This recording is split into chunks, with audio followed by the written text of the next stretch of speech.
mask. We're going to be taking you into the land of Dawn.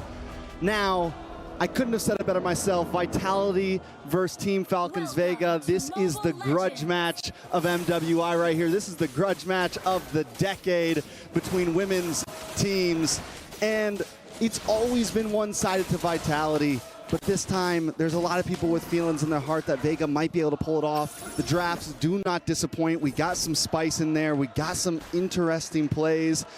For me personally, Team Falcons Vega, they have the smartest. They can play for some early game aggression, especially at the level 4 spike with the Lu Yi, with the chip. They can get some movement down. But Team Vitality have a nice little pocket strat going on here. A lot of possibilities as well.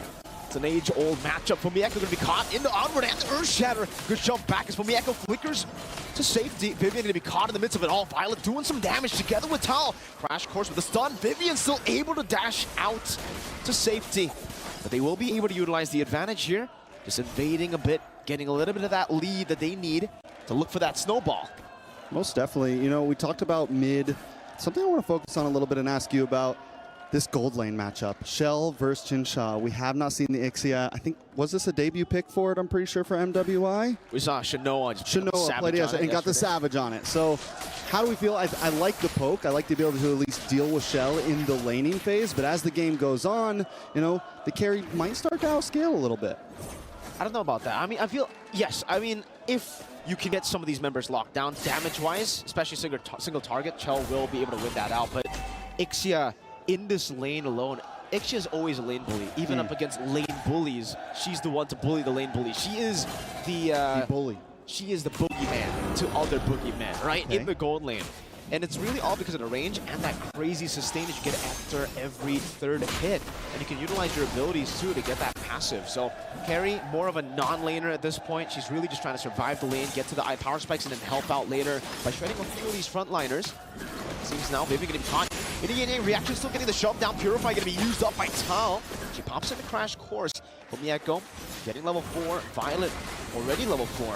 Covering over the turtle, but take a look at those resources. Very low health bars on Team Falcons Vega. Yeah, and I see Fumieko sitting with that penalty zone ready to go. It's got that green dot, and everyone's at about half health. And that's exactly what Vival wants. It's like, get the penalty zone in. I come in with the light pounces, but wait, Echo in a little bit of trouble.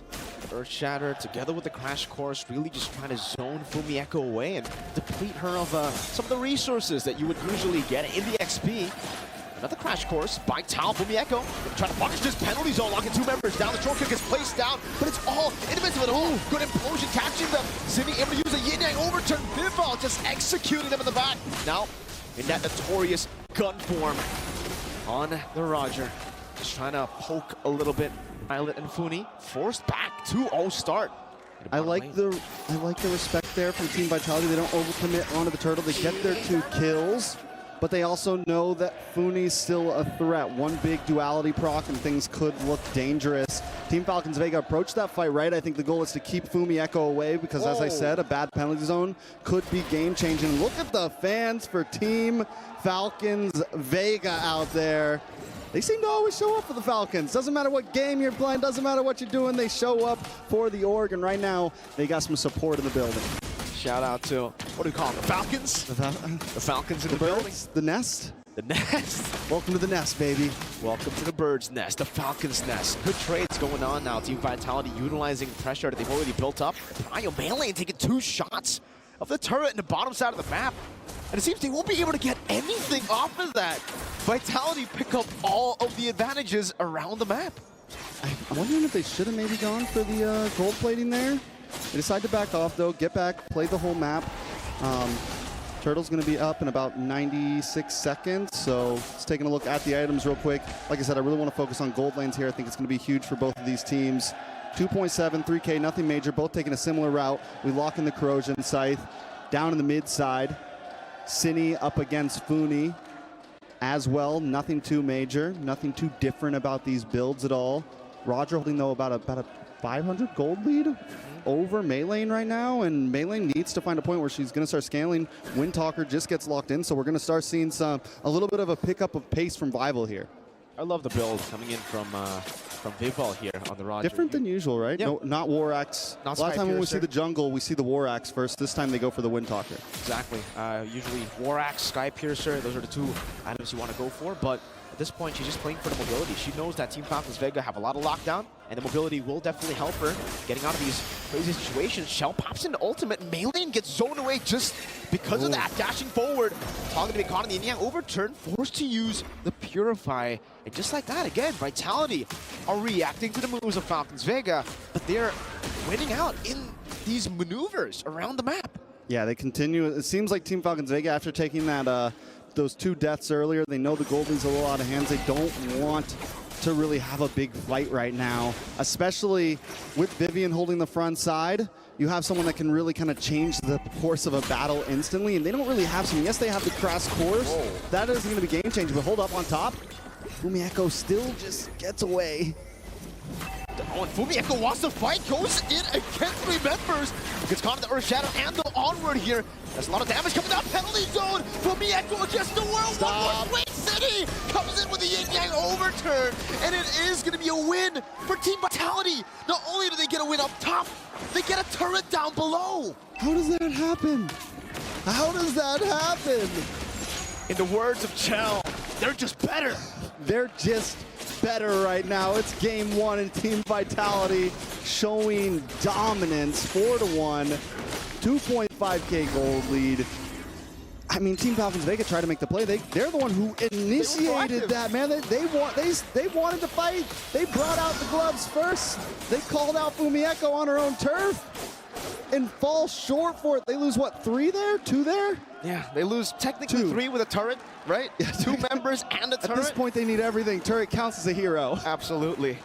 And they only get Terizla, and that's a trade that Vitality are definitely very, very happy about.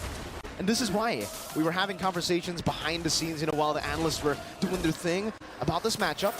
And this is an age-old matchup. One that only, in 32 meetings, Falcons Vega have only been able to win once. Fumi Echo able to clear out the way. Chinchao not going to go for the turret just yet. Fumi finally decimated in the bottom lane by the Martis. But Chinchao's the one picks up the kill. And finally, they get something on the board. But it's also something traded back. Yeah, now as the gold starts to grow in change, Vival goes for the Sea Halberd first. A very different build. And I think this could be due to how ahead they are. I don't need the War Axe. I don't need sustainability because I ain't going to die. I don't got to worry about that. We're going damage. We're going pen. We're just trying to lock down on you guys. So it's definitely an interesting build, but it's definitely going to kind of change the way that Vival wants to fight in this. And I think it's going to be comfortable for Vival. They're a fast-moving team. They want to be aggressive, but it's more of like a jump in, hit something, get out. Jump in, hit something, get out. And they're making it work very well. Team Falcons Vega, when I was looking at the items, another thing to point out is Shell is starting to escape as well with that gold lead. Chinchao falling behind a bit. It's so different to see. I mean, isn't it weird to see such a dominant force in the gold lane throughout MWI? Chinchao finally losing out in lane, and it's on a lane bully too. Chell's just been able to outsmart her. Waiting in the bushes, gap closing really, really well, and then using the ultimate to really force those flickers out. So Chinchao hasn't been able to get a good time in lane, and now you can definitely see it already because Chell, she's reached her power spike first. Level 10 to level 9 too. Now level 11 to level 9. Finally gets that level 10, so it's not that big of a difference, but you can already see Vitality hovering over the first Lord. Yeah, I mean, at this point, Lord's definitely, I would say, in the favorite of Team Vitality. I think one of the things that Team Falcons Vega's got going for them is the surprise effect, right? They have the chip. They have Funi on this Lu Yi. Had a bit of a mind blank there. So they have that possibility, but it's like, do they really want to take that now? It's a 4K gold lead, and they don't have a big... I think if they had something like the Riz, something that could really catch them off guard, Violet can lock some people down, but as long as Team Vitality stays split up, it's just one member, and you're an easy target for Cine if you mess that up. You're an easy target for Shell if you mess that up. So I like the way that Falcons Vega is approaching this. They're going for some bot lane pressure. Even if they lose this Lord, they want to get something on the map out of it. So they're able to take this tower down in the top, the tier 2, down in the bottom lane, tier 2, which is going to be huge. Team Vitality now having to send someone over. So I think this could really be the correct approach for this Lord. if Team Vitality doesn't want to rush it, then Team Falcons Vega is going to play the map game. This is something, I know, a development that we've seen from Falcons Vega. Crash course over to Fumi Echo, but it's just a 2-res line. I don't think they want to go for the all-in there. Vivian, though, already with the conceal, saw that melee and used the Mortal Coil, trying to go for it, but will not be able to. Back again, Falcons Vega, they have shown throughout MWI again that they've kind of fixed their mistakes. In the past, they were very, very vulnerable to late-game decision-making, to the discipline as well. They fall flat usually there, where they make up for it with insane early game. But in MWI, they've actually been able to adjust a lot of times. I think it was yesterday that they went for the split push instead of going for all team fights, and they ultimately were able to win the game with Chin Chao split pushing into mid lane with a Harith. Now, I think we've seen a lot of variety from Team Falcons. Not as much as, so Team Vitality showed a lot of variety in terms of hero pool. Team Falcons has showed a lot of variety in terms of playstyle. We've seen them be aggressive in early game. We've also seen them get pushed to late games and still be able to pull through. So we know that Team Falcons Vega have that like will to win in them, even when they're pushed against the wall. Down in the items, though, looks like we're going to be going into a Holy Crystal next right after the Lightning Trench, just straight to it. And this is what happens when you have that lead, right? You build aggressively, man. And we finally get the War Axe in, full revival as well, which again, we've seen it before, and we have to go defensively already for Chin Chao, huh?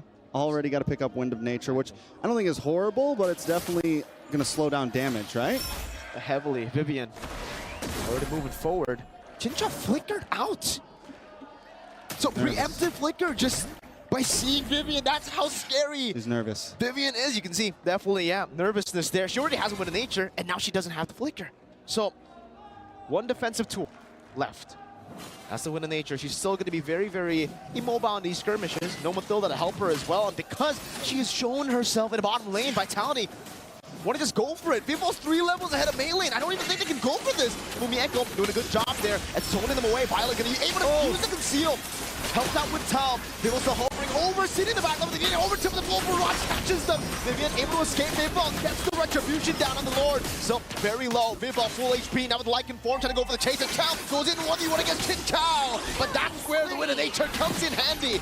Vivo so hovering over Lycan pounce. Tal has the immortality. Seems Vivo wants to steal this as well. But there you go. She steals it. She gets the Lord. It's still a win. Yeah, I will say this. I think either way, the big chance that Lord's going over to Vitality. The fact that they could get the kill on the Shell, the fact that they could get the kill on the Cine is decent for the price of Violet. They're going to lose something here, but it might have been better. I think it's better than just giving up Lord. Wait, Chin Chao taking off on the map. Now it's a loss. Now it's a crash course. Straight into the Earth Shatter onward combo. Vivo just poking them down. No one's really hitting Vivo. She's doing a whole lot of damage. Lord gonna be dealt with.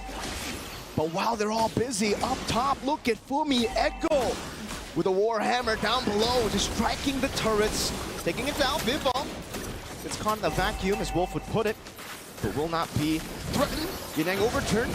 Good Mortal Coil to get out of it. Shell now sieging it down. Tao gonna try to go for the crash course. They just poke them down. They actually are able to get a base turret down below with the first Lord. And Vivo feels good on this, Roger. Able to just, the dancing back and forth, the poking, completely comfortable, knows her limits on this hero completely, knows that she can take a couple shots to the face from Funi on the Lu Yi and still be okay to get away, popping in the wolf form, but is really just able to push everything to the limit here.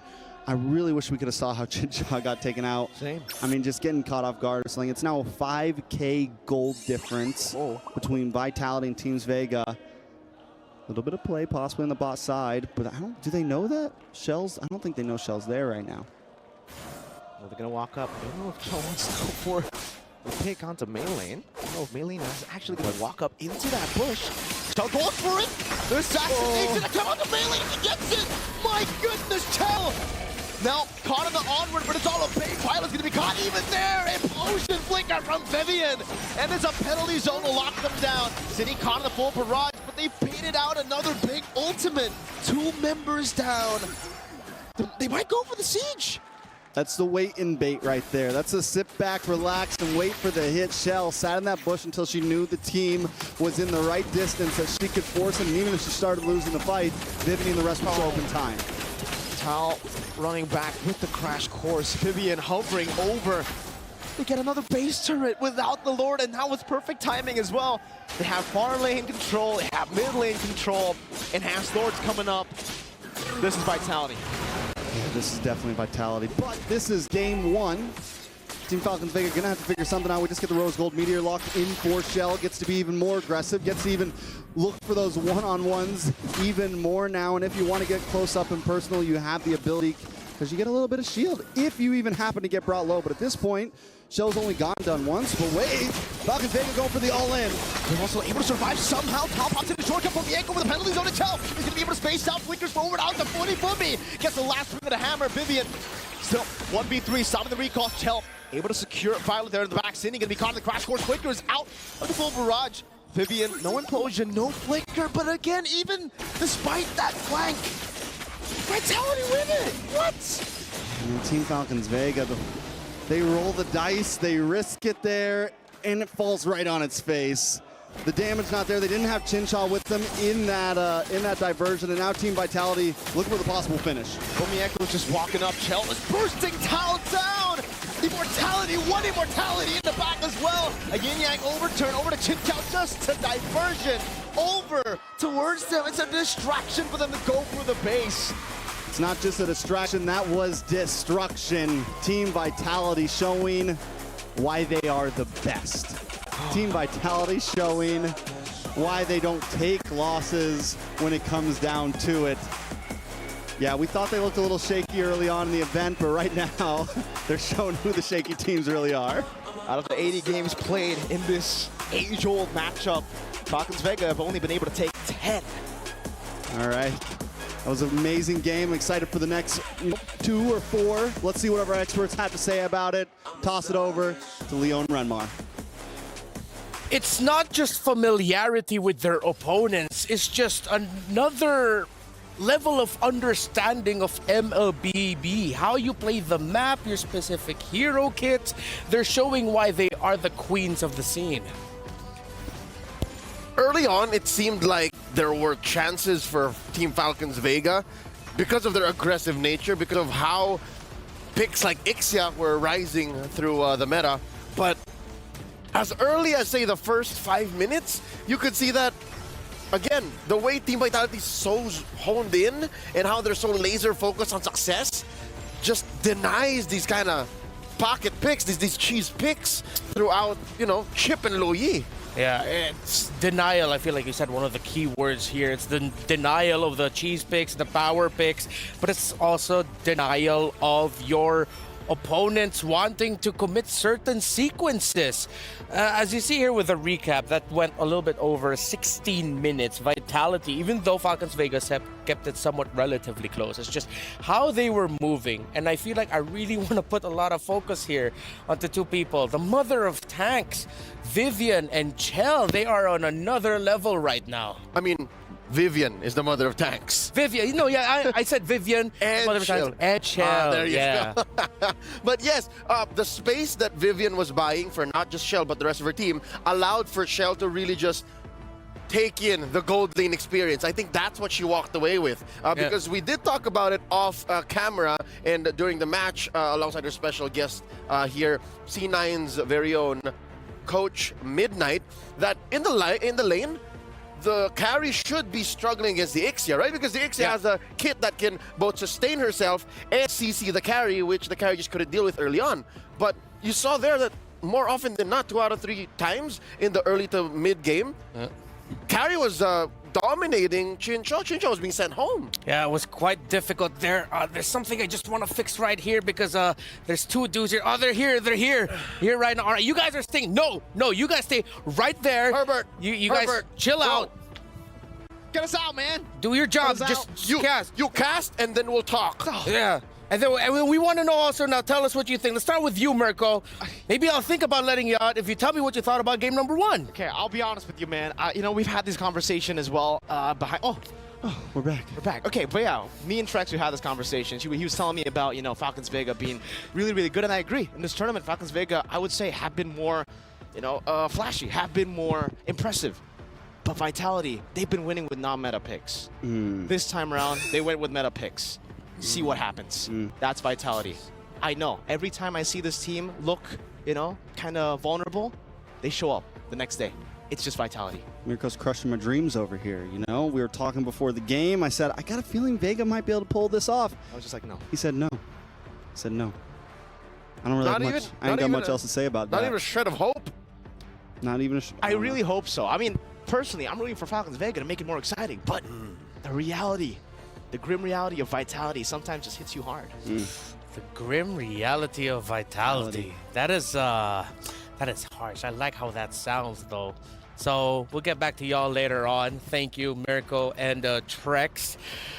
The grim reality of Vitality is that, yeah, the more you watch them, the more you see why they've been the queens of the scene for such a very long time. So let's see who is the PlayStation MVP for that game number 1. Who stood out?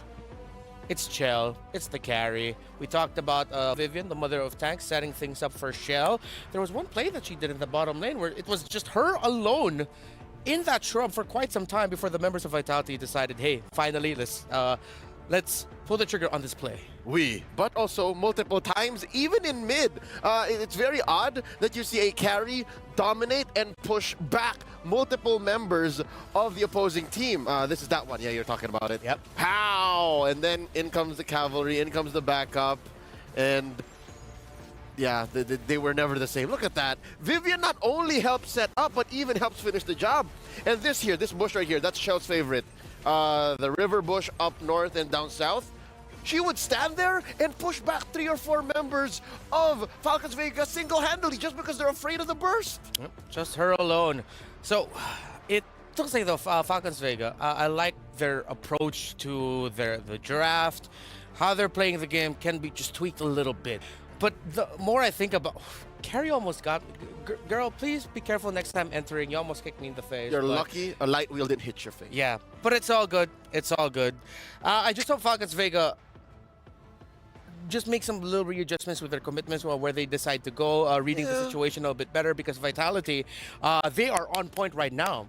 Not to say the Falcons Vega are sloppy, it's more of just Vitality just playing better as of this moment, as of game number 1. And in the moment, we're talking about specifics, right? Like in that river bush and in that bottom lane bush, you know Shell is there, so you know she owns that part of the map. But even when you know that these specific parts of the map are under Vitality's control, the whole map belongs to them. I have a very specific play that I hope we have time to break down, because this was masterful. It happened in the early game, towards the transition into the mid, just leaving the laning phase. And when I saw that play, I was all like, yeah, no, Vitality knows how to control the map, even without actually winning team fights. Hopefully we do get a moment to break that play down. But before that, let's go on over to Eterna, who got a few words in with Shell.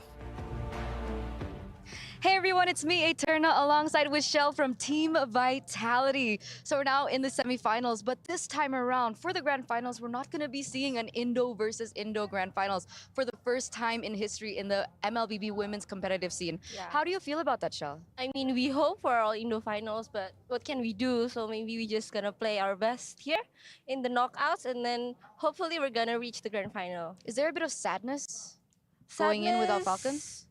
Yeah, but If you win. I was assuming they were winning. Oops. but it's mainly gonna be happiness if we win. Of course, of course. And, you know, before today, I think a lot of people are centering on both of these Indonesian teams because everyone knows about the sister duos. So could you share with us a little bit of your routine before you start a match with Sini, maybe? Maybe we bond, we get a little touchy with each other before match. Oh. Yeah, that's it. Do you, like, play other things or do you watch movies maybe before you started today? No. We just stand next to each other all the time. Oh, that's cute. I'd love to have my sister here as well. You know, speaking of the sister duo, so from Falcons Vega, the team that you're going to go up against next, they have Chinchao and they have Funi. Yeah. And I think earlier on, Sini was like, we're the better sister duo. Do you feel the same way? I agree that we're better, but they're good. Okay. They're good. Do you have a message for them if they're watching right now? Maybe good luck, have fun. Good luck, have fun? No taunt? Nothing? No, good luck, No. have fun. Okay.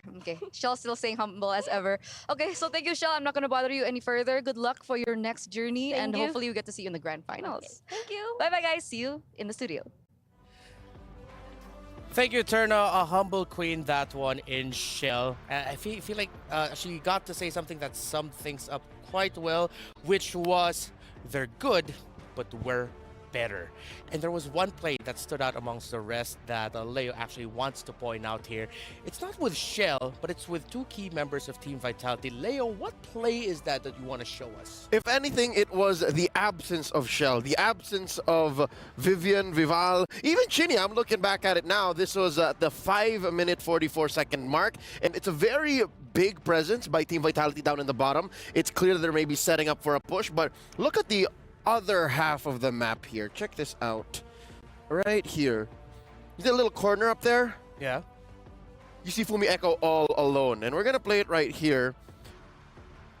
Because of how very, very capable Team Falcons Vega's lineup is, Tal was able to hit the shortcut right there, the Y-walk portals, boop, and was able to set up a shortcut ult to send the rest of her team out to take down Fumi Echo. And at this point, I can only assume the call was, okay, we were going to go for the push anyways. Down here, Fumi Echo, you buy time. And guess how much time Fumi Echo buys? All alone, as a Terizla, at about 6 minutes. Counting at currently 5:55 when the engagement happens. Check this out. Now 6. Now 6:05. Look, all the waves down up top are clearing, down bottom are clearing, and Fumi Echo is still alive. 10 seconds in, 15 seconds, and she even takes a kill with the help of Chinny. Now she finally dies, and it turns into a 2-for-1 across the map. That is macro excellence coming in from Team Vitality. And again, look, you could have sworn that it was only Fumi Echo getting taken down, but the reaction across the map, Chinny was about here when this happened. When this started, Chinny was right there in this part of the map right here. Right there.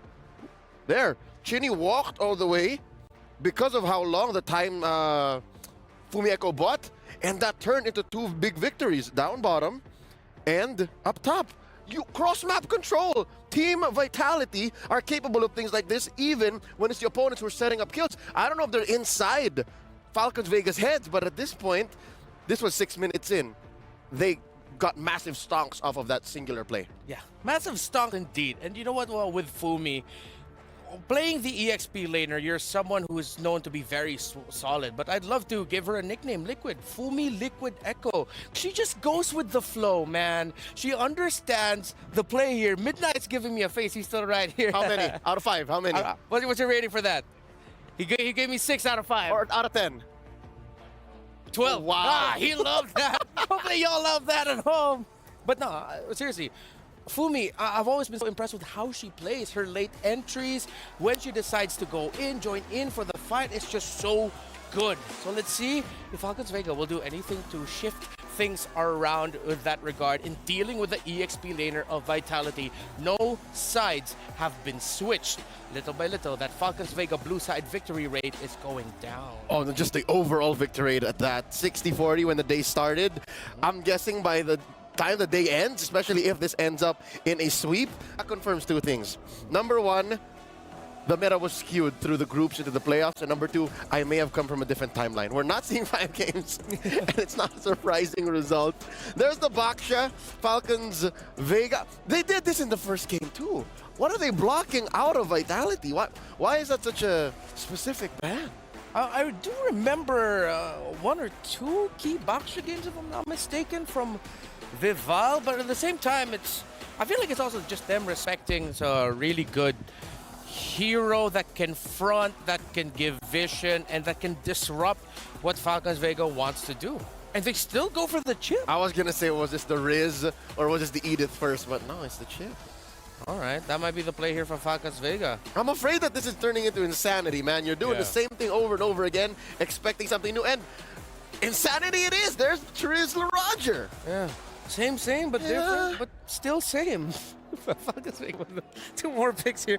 I wonder if they're gonna shift things up and then maybe decide to pick the carry a little bit earlier. I think the carry would be good, because again, the carry does well against the Terizla. You just pick up a Purify, you know, you're fine. Especially if you... Wait, was Valentina banned down? Yes, it was banned. She better be. Okay, I'm just saying. Whoa! They go for the Jask. Zask. I know Zask. it's Zask, but I like calling him Jask. All right, Jushin. I don't like that Jushin wasn't picked up, all right? Maybe Jushin comes through for Vitality here. Yeah, these teams have a little bit of a Jushin allergy. So it's a slight adjustment. Now it's Edith and Zask. Yeah, maybe the Loyi was an overload. Yeah. I mean, we did talk about it before with like Loyi and Chip. It's one part of it is it's a disgusting combo. The other part is it's a little bit overkill. You don't need that much map presence, and honestly, it's fine. Yeah, the Jask here allows for them to buy a little more time. I think that's what they were lacking in the first draft. Yeah. They were very macro-centric, very like in your face, but what if it doesn't pan out? They had no way out. With a Zask, though, they can, buy time. They can, plant themselves in a certain box. Because, again, it was yesterday we mentioned Zask is a hero that plants multiple boxes. You're able to engage on maybe 2 different fronts, 1.5, if you're not positioning yourself very well. And you can go from there. Now, during the second phase of banning, Falcons Vega are choking down on mid lane choices. After this Loyi, what else might they want to take out? We haven't seen any Vexana in a while. Yeah. Jushin, you want to take out Jushin? I'll lean more towards the Vex. But then we do see... Don't people usually pick up the Zask into the Jushin? So if it's Or not the gonna be Jushin to the Zask. We've seen it either way. We've seen it both ways. Yeah. Sometimes as a Jushin, you don't care. Oh yeah, that's... You can choke slam on a Nightmaric spawn, even the big one. That's fair. Do you really want to bring that closer to you? Oh, you I can mean, bring it away from you. Far away, diagonally, in between, whatever. Directions, yeah. I want to see a little bit more. Well, you can just walk up right now. Wow, they're respecting the Kagura. Chinny was that good. Yeah, they saw the previous draft and said, yeah, the Kagura was the problem. Interesting. She was a really good assassin. Yeah. You mentioned Vexana. I'd like a Vexana. Yeah, it's a good pairing with the Tigreal and the Terizla. Not very good, though, when you get jumped on with a shortcut, but that's why you put Flicker on her. Yeah. As long as you have the flicker, you'll be fine. You reposition, and then you have your 2 chunky frontliners. Plus, you have someone who can check the shrub for the Tigreal that isn't a face check. Yeah. Yeah, especially like around the mid. And you need that when you're up against Falcons Vega, a team that last year was named GPX Basreng, the second placers of MWI 2023, and they played aggro then. But here it is, finally, Leo, they heard you. They picked up the Jushin. That's my girl right there. That's a girl? Jushin is my off-meta pick. Day one, I said, you know what? Jushin's going to show up. And here she is. You're talking about how the Vexana can check bushes. Jushin can do the same. That's true. The Lantern Flare. Let's see what Falcons Vega will do in response. It's enough magic damage. You need true or you need physical. The difficult thing is if you go for something like an Alpha in the jungle, that's going to struggle. The Ling is still open, but is there enough spot here for you to actually Ling jungle? They go That's not physical. That's a lot of magic. That's way too much magic. That's magic. That's and what you we only would have one call... source of physical? There's a Moskov, all right. They're covered in physical there, but the question is it enough? Because it's still, right now, it's very Harry Potter, as they would say. Yeah, oh, very Harry Potter. Hermione, if you want to. Aloha Mora? Ohana. All right. Oh, yeah. One more pickup here. We're lacking a gold laner. There it is. Put the carry back on show. Why not? Yeah. Again, that's a condition. If you only have one source of magic damage, you pair it up with true or just a lot of really strong physical damage. This is literally the same hero. You just change the Japanese Shrine Maiden with a Chinese Immortal Wish granting entity. Yeah, so it's just this within the same realm of possibilities. Lantern, umbrella, whatever. Yeah, lore-wise, it's the same object. But Falcons Vega, leaning a little bit more towards magic damage, a bunch of Radiant Armors might turn that around, while Team Vitality, again, it's a reiteration of their Game 1 draft. Let's see if this will fare better for Vega.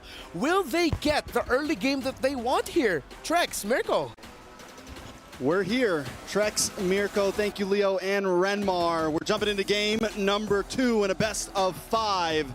Team Vitality starting off strong, and it seems like as this game moves on, their picks just get more meta. Their picks just get... They have to ban the Kagura, but now they just get Jushin. So it's definitely going to be tough the way Team Falcons Vega want to approach this. They have some late game opportunity. They do have some decent early game as well in their jungle. But I think the big question is can they outperform Vitality when the game is on? That's a big question that we have. And already in the early game, you can see Cine utilizing that lantern flare, man. Constantly just putting it up on to Funi. But yeah, I mean, again, it seems kind of eerie when Vitality go for an off-meta pick, right? And then now that you see a real meta pick, you're like, okay, what do they have cooking right now? Melee able to pick up the Lethal Wander, it seems. There you go, away from Vivol. Vivol doesn't use the Retribution. But in terms of this matchup, are you Team Umbrella or are you Team Lantern? Are you Team Zeusen or are you Team Kagura? You know me, I'm a old school man. I'm a classic man, but wait a second, Vivol. Great pick. Melee now with the enhanced sword moving forward. Vivian to be caught. Now uses the shove, has the flicker to escape. Funi almost getting the kill down. Tao hovering over this time. Falcons Vega strike first. All right, so they use Melee. They're able to get that first blood onto Melee as well. They get some of that early game aggression, which is going to be huge. Follow up on your question, though, I am a Kagura man. Oh. Echo seems like there's always a 2v1 kind of Terizla here. Winning out on the 2v1s this time. I wouldn't say it's okay. Now it's a kind of a win.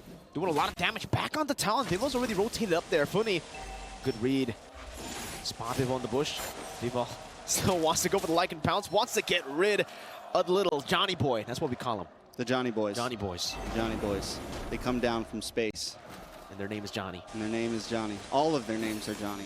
Yes. Is it the same boy or is it multiple boys? It's multiple Johnnies. Like everyone's a different Johnny. Everybody is a different Johnny. But they're clones. Be Johnny, yeah. Yeah, got it. All right, Turtles up. 2 minutes in. Team Falcons Vega with a small lead. We're actually about 1,000 lead already, 2.5 minutes in. And with that kill, that first blood they got beaten on Vivol, it's definitely, I feel like, going to give Melee some priority when it comes to these neutral objectives. The way that Team Vitality is looking, they might not even want to fully try to push this. Violet going to be zoning Vivol away. City walks up, Melee picks up the turtle. That's 1-0, 1,000 gold lead still. As well as you can see for Team Vitality, it seems like this game they're taking a bit more of a slower approach, wanting to just farm it out. So I wanted to look at the emblems here. It doesn't seem like there's anything too crazy in the matchup, though. By the way, Moskov versus the carry. It's a bit different in a way where it's not a complete bully, but Moskov still does have a good time against the carry. You have a way to say, nah, I've had enough, right? In every single trade with the Spear of Misery. So with that, usually you aren't able to take control of the wave. This time, though, with a few rotations down below, they're always able to just relieve pressure off of Chell. Now, even a few hits onto the turret shield. Chell walks up, gets a bit of damage there. Not a lot, just a bit. Team Vitality looks for that gold lane, that same push. I've seen it after first turtle, after second turtle sometimes, but they always come down looking for Chincha. They know how important Shell comes when it comes to their big mid-game spike. Ooh, there's that just rush in. Dominator's Ascent used up as well. Tal, he picked up good Spear of Vengeance all the way to the back. Pops into Beacon. Cindy's still able to survive as she uses the regen too. Up top, Fumi Echo in a 1v1. Violet popping in Primal Wrath. Fumi Echo with the penalty zone. Now a few last hits, but Fumi Echo is still able to survive under the turret. Okay, so Team Falcon Vega seems to have brushed off some of the rust here, gotten off some of the dust. They're definitely a bit more in their zone. Even Chincha coming in to help out Thal there and actually push Team Vitality back. Team Falcons Vega making some of these plays finally work. Game one, they were looking for the plays, but it seems like they always fell a bit short. This time, they're pulling through. Definitely. Now it's almost a 2,000 gold lead for Team Falcons Vega, and the next neutral objective is going to spawn. Falcons Vega, this is their power spike. With the Sauce, with the Edith, the Julian, and even the Chip, they're going to have so many ways to enter and approach this fight. All right, so with second turtle being down, Team Vitality, Vivol up against Melee, a level difference right now. Vivol might be able to catch up at some point. Corrosion Scythe does get locked in for Shell, and with this turtle being down at gold line. Ooh, Cine already taken out. 40 Dominators to set, absolutely deleting Cine off the map. There's a shortcut placed down. Chinchao will take it. Seems like it's going to be a 2v1 situation up top right there. That's going to be a good Spear of Misery to pin Chell down, forcing her to flicker. Spear of Vengeance into the back. Chell going to be slain under the turret. Melee picks up a turtle down below. Team Falcons Vega finding their jam. Picks up a turtle, picks up the pace, and now Vivian as well. Penalty zone, instant purify from Funi, gets out, Vivol on the chase. Not able to really go all in. Great disengage from Falcons Vega, and great objective take up top. That's Chinchao on the board. You know, I was telling Nicer the other day that maybe the answer to the Jushin is just, you know, getting up close and personal with it, dashing in. And right now, Thal is the perfect answer to that, right? You have that crash course, you have that ability to get right in there and then bring all your teammates right around her. We saw Cindy get taken out earlier. Taking a look at some of these items now, Funi has locked in the glowing wand. We're starting to see the damage come a bit more than from her. Genius wand as well, locked in for melee. Going to the next item. I mean, everyone on the side of Team Falcons Vega is holding the lead, and for the first time we see nobody on team, because sometimes even when Team Vitality falls behind, Shell still has a gold lead on the other gold laner. One of the members is at least keeping up, but this time Team Falcons Vega holding a strong lead across the whole map. They're even having to force it out, some of these maneuvers, you know, Cindy going to the bottom lane to share some of the gold XP with Fumi Echo. Cindy hovering over with the flare. That's a shove down. Tal gonna be caught. A lot of damage placed down, but she does have the flicker still, so not really in any threat. That's a big resource still burnt down, and Cindy still wants to utilize that Spear of Misery down below. Pinning down Fumi Echo. And does seem like for Falcons Vega as well, they're playing it chill. They don't really need to rush anything. They are the ones in the lead. It's kind of Vitality that are placed in a position where they need to look for a game-changing play. You know, we've been waiting to see the Moskov really pop off in MWI. We haven't seen it played as much. It's kind of fallen off of the meta a little bit in terms of at least MWI, but Chincha is showing up on it right now. And it makes me feel like it's just been one of the gold laners it's been one of the gold lane heroes that Team Falcons Vega maybe hasn't really pulled out, but this almost feels like one of Chincha's best picks right here. 3 neutral objectives uncontested here. Team Falcons Vega with another big objective take. Just waiting on the turtle, waiting on the Lord at this point. For Vitality, it's still, for them, all about waiting for their power spike. So I'm guessing right now it's all about waiting for Chell, Cine, and Vival. All 3 to get their item power spikes. I think Vival has already gone there, but Cine and Chell definitely a bit behind in that department. They get spotted out. I think Funi saw the concealed team there, so they are able to just hold out. They know Team Vitality are in the bottom lane. They'll push up top. Yeah, and I mean, with that long lane up top right now, or the lane up top getting pushed in a bit, they have to send someone up here. Taking a look at the items. Shell still a little bit behind, still getting into the second item right now, to whereas Chincha, Golden Staff, I mean, on the way to DHS at this point, on the way to that third item around 9-minute timing, and that's what we've been seeing from the when you know the gold lane is really ahead right now in MWI, and Chincha's been on both sides of the map non-stop, been able to use the Spear of Destruction to catch members on the opposite side of the map.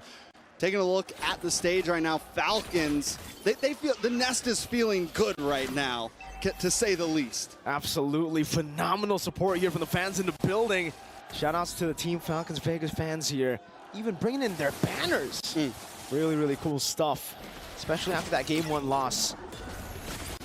They're still here supporting, and they need it for Falcons Vega. Chinchao taking the shortcut. Funi as well, taking these shortcuts, but unfortunately they're really unable to lock Vivian down there. They do burn a big resource, which is the flicker. Without the flicker, Tigreal loses a whole lot of that engaging power that he usually has. Even the pickup power, technically, in these skirmishes. Chell in the bottom lane. Ooh, taking and eating up the enhanced scythe. Almost getting picked off. I don't know if Chinchao actually threw the Spear of Vengeance earlier. Tal gonna be picked up, thrown back again. Vival this time, despite being behind, decides to go for the Skypiercer. Hey man, get what you can. I think like you said earlier, waiting for that power spike, and Vival might feel like it's coming soon. Team Vitality might feel like it's coming soon, might be the opportunity, and there goes an Implosion. Onto Violet. Now good penalty zone as the Spear of Vengeance comes down. Violet with Primal Rat utilizing it. Now it's going to be a good Spear of Misery to pin Vival down. Now additional damage. Shell going to be demolished there by Chinchao. And even on the back, the piercing shots took down Cine. Chinchao.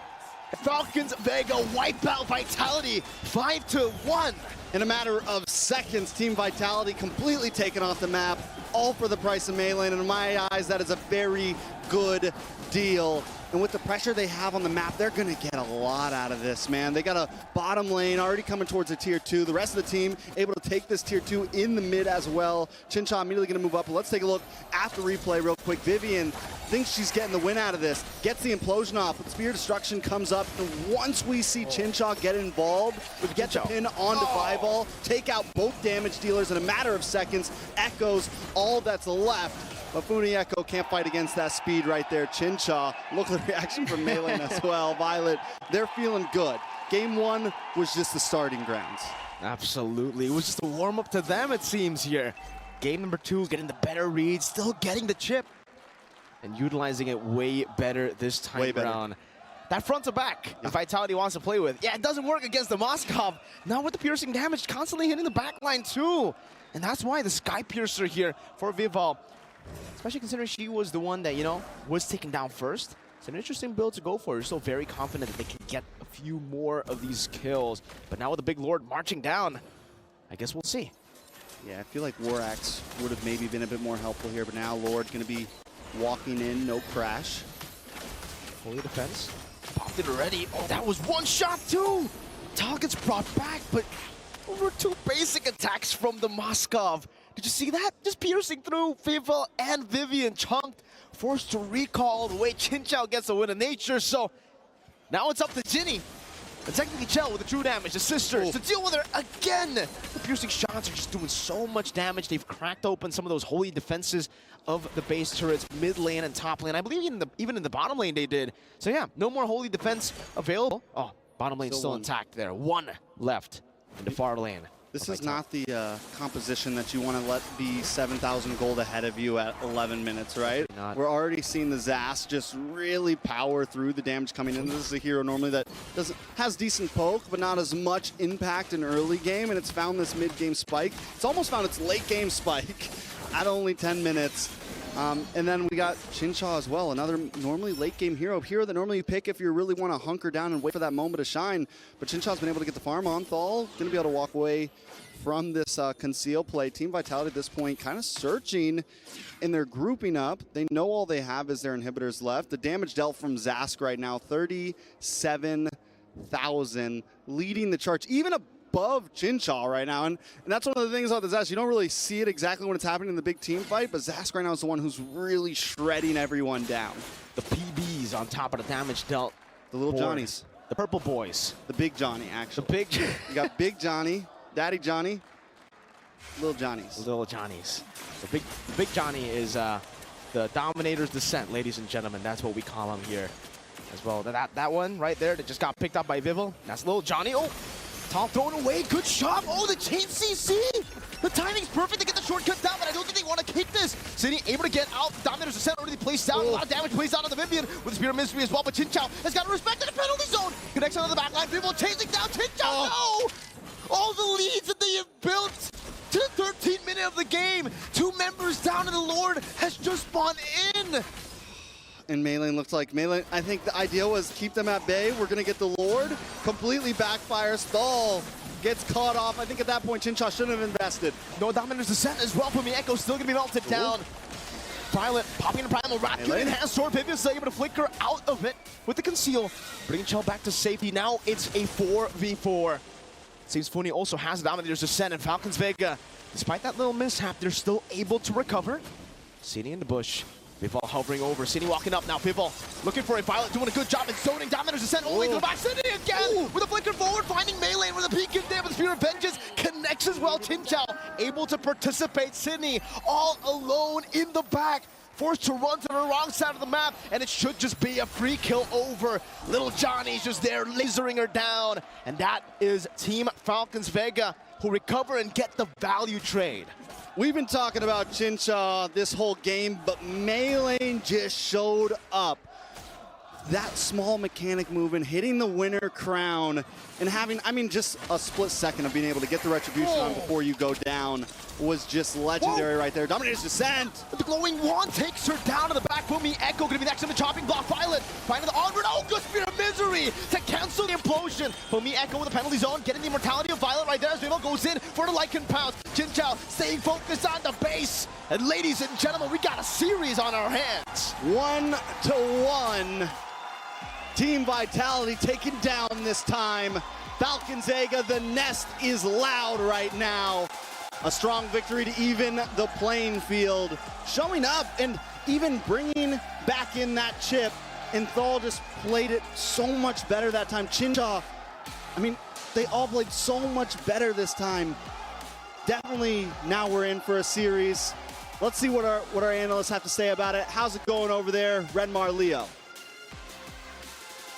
The Nest Thunders with Let's Go Falcons. Here's a suggestion for everyone in the Amazon Arena. Yalla Vega! Yalla Vega is the cheer given how forward Falcons Vega played this game. Again, both teams, to be fair, both teams just iterated on their Game 1 draft. And here, Falcons Vega found their groove. And apparently, what you need to do was put Chinchaw on the Moskov, get Funi on a Zask, and I guess Melee just played Melee things. It was crucial that she played a hero that has a solid amount of CC. Yep. She played a hero that could dive and be a threat to anyone who's pushing forward from Team Vitality. And I think that's what made it awkward for Team Vitality. They had a solid draft, don't get me wrong, but even Vivian, the mother of tanks, couldn't do anything. Because even she could just possibly die from the hands of Funi. Funi played an amazing Zask. Yeah, I'm glad you mentioned Funi because her usage of the Dominator's Descent and maximizing that to zone out the members of Vitality during fights and just being a presence at the right time to make Vitality think twice about taking certain sequences, it's really one of the key factors as to why Falcons Vega won so many fights during that game number 2. Might I even present that she is a possible candidate for PlayStation MVP? Ooh, quite It's that good. She played the Zask that well that the aforementioned miniature Johnnies were enough of a threat. She got like 1 or 2 kills free, literally just by standing there, dropping minuscule Johnny, and then just, all right, up to you. I guess maybe you can chalk it up to the economic advantage. Clearly, she was 1,000 or 2 above Chinny, yeah. But, you know, more than just the range factor, the firepower that she was letting through for free. Mind you, for free was really a game changer. Yeah, speaking of the firepower, I think one of the strengths we saw here for Falcons Vega during the game was that, yes, yeah, as expected in MLBB, you shine together as a team. But when you have 2-3 members who can make plays on their own, then it's like one for all for one, or all for one for all. I'm going to work on that analogy a little bit. That's correct. But here's something for you. PlayStation MVP, who will it be? Chincha, Funi. There's a lot of names you can throw up in the air, and it is Funi. It is the Zask. Yeah. Look at that, 79%. What? I'm pretty sure it could have been more. What? It could have been more, but because of the chip, right? There were calls where, okay, Funi, we need you here. Funi, we don't. And it's that out of this world tempo on the alien hero that is Zask that allows for Team Vitality to say, maybe it's not that bad. Maybe we can pick a fight. And even if you have such a strong meta hero, such as the this is a really good fight right here. This is the free hits Moskov moment that just wiped out Team Vitality. Sometimes you could think, hey, maybe not all of them are gonna go through the shortcut. Hey, maybe she'll just drop a microscopic Johnny and then get out. No, sometimes she just leans hard into it. And even a full combo of Vivian, Shell, Fumi, or Vival, Shell, Fumi, couldn't stop what Falcons Vega were putting down. She is our MVP for game number 2. Someone that we didn't expect, actually, heading into MWI to get a lot of playing time, because she's sort of careful with that staff, man. Almost poked my eye out. Someone who in tournaments leading up to MWI 2024 didn't see a lot of playing time, but here she is coming back with a vengeance, seeking revenge against her long-term rivals, their long-time rivals. I guess a change that was inevitable. Again, the meta is changing. Yeah. The winds are changing. This is a tournament of a scale that we've never seen. Hey, Chell, what? Whoa! That's full-on heel Chell. That's heel movements by Vitality. I like it. But yeah, no, again, things change. Yeah. Again, Team Vitality, not the hometown heroes. It's Falcons Vega now, screaming Yalla Vega. Yeah. Right, so I guess it came time that Funi stepped up. Yeah, for sure. And for Team Vitality, of course, they're up against a hostile crowd. It's clearly Falcons Vega sided. As the best MLBB women's team in the world, you're going to need to do everything that you can for yourself to make sure you get an edge against your opponent. But Falcons Vega now, it seems like we're seeing it. Fired up with the crowd, being supported by the crowd here at the Amazon Arena is just helping them greatly. A team that loves the early game, that loves the snowball, finally finding their element in that game number 2 to tie up the series 1-1. Eterna got a few words in with the MVP of game number 2, Funi. Let's hear what they have to say. Hey guys, it's Eterna here backstage with Funi from Team Falcons Vega. Now, Funi, Hello. you're coming in as the starting lineup. Don't lie to me. I You are. know. You might be. Okay. I might be, So but I if don't you know. are, you Mhm. are going to be paired in with Jin Chao, Yeah. right? So how is that? How is your bond with Jin Chao in game, and how does it differ with all the rest of the members in the team? I think me and Shinshao, we all, if you see our matches before, we always have the same mindset. Like we always Ah. work together, stick together, and we die together. Something like that. So if you win together too. we win together, we lose together, we live together, we die together. Like that. Okay. So in game, does it mean that there are sometimes that you don't even have to communicate what you're going to do? She just knows what you're going to do and vice yeah, versa? yeah, yeah. Oh, that's so Yeah. cool. Sister bond, Sister guys. bond, Sister yeah. bond. Now, on the other side, against your opponents today, Team Vitality, they also have a sister bond going Yeah. on. Do you think that this sister bond can help you in your gameplay and execution against Team Vitality later on? We play as a team of 5, not a team of 2. So, yeah, we'll play with each other with the 5 players, not with us sisters only. Are you the stronger sister duo? No. Statistically, it's them. Who knows, it's your time to shine this time around. Amen. Well, Funi, I asked Shell the same question earlier on, and this time around, for the first time in history, we're not going to see an Indo-Indo Grand Finals. Yes. How do you feel about Yeah, that? it's such a shame because if we look at the season 1 and season 2, it's all Indo versus Indo grand final. Yeah. But it's okay. It's the okay. drawing sucks.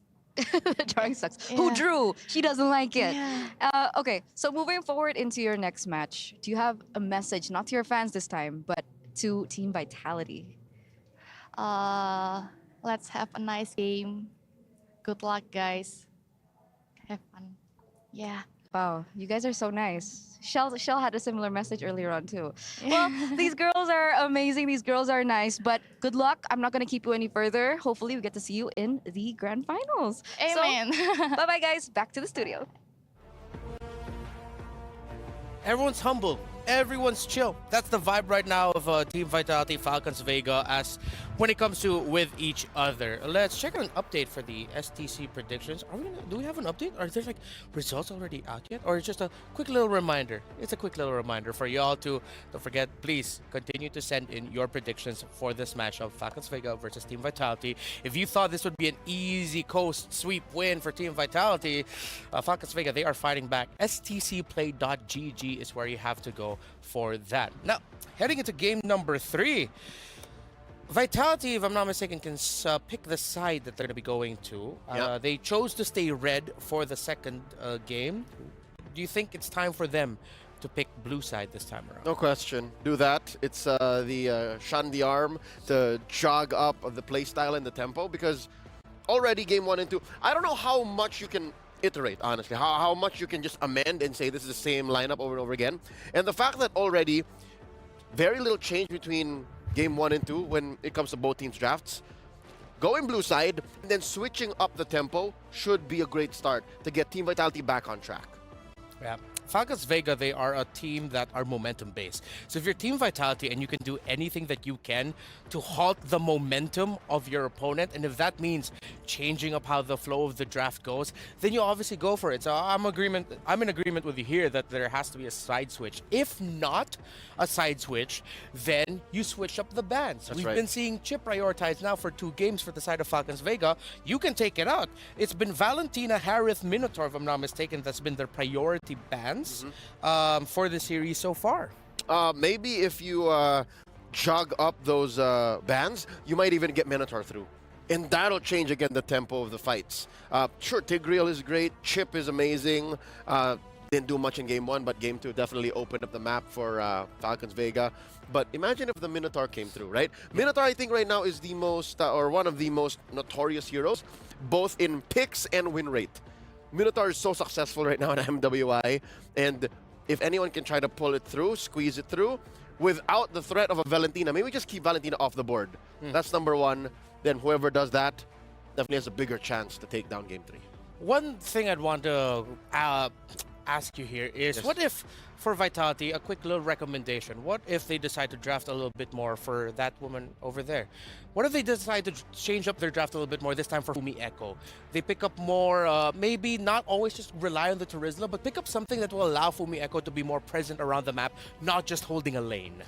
Something tells me, as good as that sounds, right, to switch it up, maybe, I think Fumi Echo is just a, how do I say, known element. The fact that she's so good on these heroes, the Edith, the Terizla, the Arlott, if you take her off of that and then you put her on maybe, what, the next best thing would be a Yuzhong, then you have to draft for the rest of the team. The rest of the team has to adjust. And I'm not so sure if that's a Game 3 strat. You know what I mean? Game 3, you're switching the gears up a little too much. You're going from blue side, red side to blue side. You're putting priority and initiative onto Fumi Echo. Maybe one step at a time. Maybe move it around first. And yes, there's the aforementioned lane switch. And look, Vitality took it to heart. We're not just trying to go for the Minotaur. We're also taking out the Valentina. All on us. Yeah, even on the blue side, it's still the same bans for them. That was 2 of the 3 bans. Let's see if the Harith will be open for Vitality. And it's Falcons Vega. It seems like that's the trend. This entire series, we probably won't see Angela Baksha. But in a bit of a surprise move, Vitality takes away the chip. I thought that they might even float the idea of keeping it open for themselves. So now are they saying Falcons Vega pick the Loyi? Ooh. Make our day. Make our day. Let's see if that'll happen. It seems like Falcons Vega now are going to be playing into a field where the Rogers, the Lynx, the Hayabusas of the world will be open unless they take one of those out. But no, it's the Claude. So it's a free board of assassins opened up for both teams. Yep, Hayabusa, not exactly first pick material. There's so many other heroes that you might want to go for. And yeah, I think Terizla is a solid first one. No, what? They steal it. It's that high of a priority. Yeah, you know what? A good friend of ours, Ray Ash, belated happy birthday, by the way, foresaw that the Zask and the Jushin are some of the biggest heroes right now in the metagame. The ZZ. Yeah, we are in this era of Zask is first pickable in the metagame.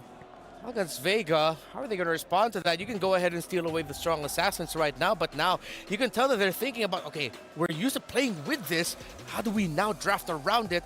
They pick up a Harith to dash around within the area of the Dominator's Descent and Nightmaric spawn of Zask. If a Zask is picked up this early, you kind of want to see what kind of assassin you want to get away with. Because picking the Hayabusa this early, bad idea. Picking up the Ling this early, bad idea. And all the more now that there's so much CC on the ground for Team Vitality. With that said, they put Vivian once more on the Tigreal, slowly starting to become a secure for her. And of course, Fumi, Liquid Echoes, Terizla. For Vitality here, this adjustment is fantastic because now you know that there's no room for the carry. There's no room for an alpha. Those chunky boys in the Tigreal and the Terizla will take a lot of time to get taken down by Falcons Vega. So now they're going to have to show up some picks here that can maybe poke them out just a little bit, and there you go. But that's 3 sources of magic damage. They're going to go for the full damage. They're leaning into that idea as a team that loves the early to mid-game power spike. Yep, you talked about poking them a little bit. How about a lot of it? Yeah. Just over and over again. You could time out even the ult on the Zask, and then just keep going. There's very little that can really stop Funi here. Now going into the bans, still no jungler for Falcons Vega or Vitality. So now, if anything, Falcons Vega have the tempo swing. They control what comes through because they got first pick anyways. And again, you don't want to put the assassin onto Falcons Vega too, so they can make better calls. Where is this Brody ban coming from? We haven't even seen a Brody the entire tournament, if I'm not mistaken. Not a single ban nor pick, if I'm not mistaken. Huh. Is there something that Falcons Vega knows that we do not? I mean, in terms of the reach, yeah. thinking about it, a Brody would slot in really well for Vitality in the sense that, okay, the Terizla, the Tig, and the Zaz together might be able to create enough space, but a part of me is thinking that even with a Brody there, it's like he still has to avoid the Lilia, still has to avoid the Harith. Might you not go for the Ixia first? Yeah. Looking at the side of Vitality, if you slot an Ixia there this time now, it's like, it looks good. Can work out well for them. But also, check it out, Vitality Carmilla. banning relatively out of left field too. Okay. It seems like with the bans that we're seeing right now, it's forcing us to think more about how this is going to go into the team fighting. I don't see a lot of macro here. I see a lot of team fights. Yep. And that Carmilla, I feel like up against that lineup with Vitality, if you all get caught in the cursed blood, the Lilia, Edith, and Harith damage all together is actually going to be quite painful. And it's not just the Cursed Blood, you can actually flip it around. Zaman Force first, if they run out, welcome him into the Cursed Blood, and then into the Glooms. Yeah. There's multiple ways, and it looks like we're really hunkering down on Marksman. That's another Falcons Vega ban. Taking out the Moskov. It's a different style here. Oh, now it's an Assassin ban. Huh, a Fanny into the lineup of Falcons Vega. He would rather the Haya or Ling. Yeah. Even the Nalan's still there. Well, with so many tanky presences on the side of Vitality, actually, just thinking about an Assassin pickup here, yeah, it'll have to be something that opens up the map. But I'm thinking if this is already an Edith roam or if it will be swung into the EXP. I think there's a lot more EXP out there left. So this might be a roam. Okay, I agree with you. That's what I'm feeling. I see that. Oh, and also I realize like the Edith will happily take a few of the hits from the Nightmaric spawn because it allows her to build a Primal Wrath. Yep, and then she'll, there's the Arlo.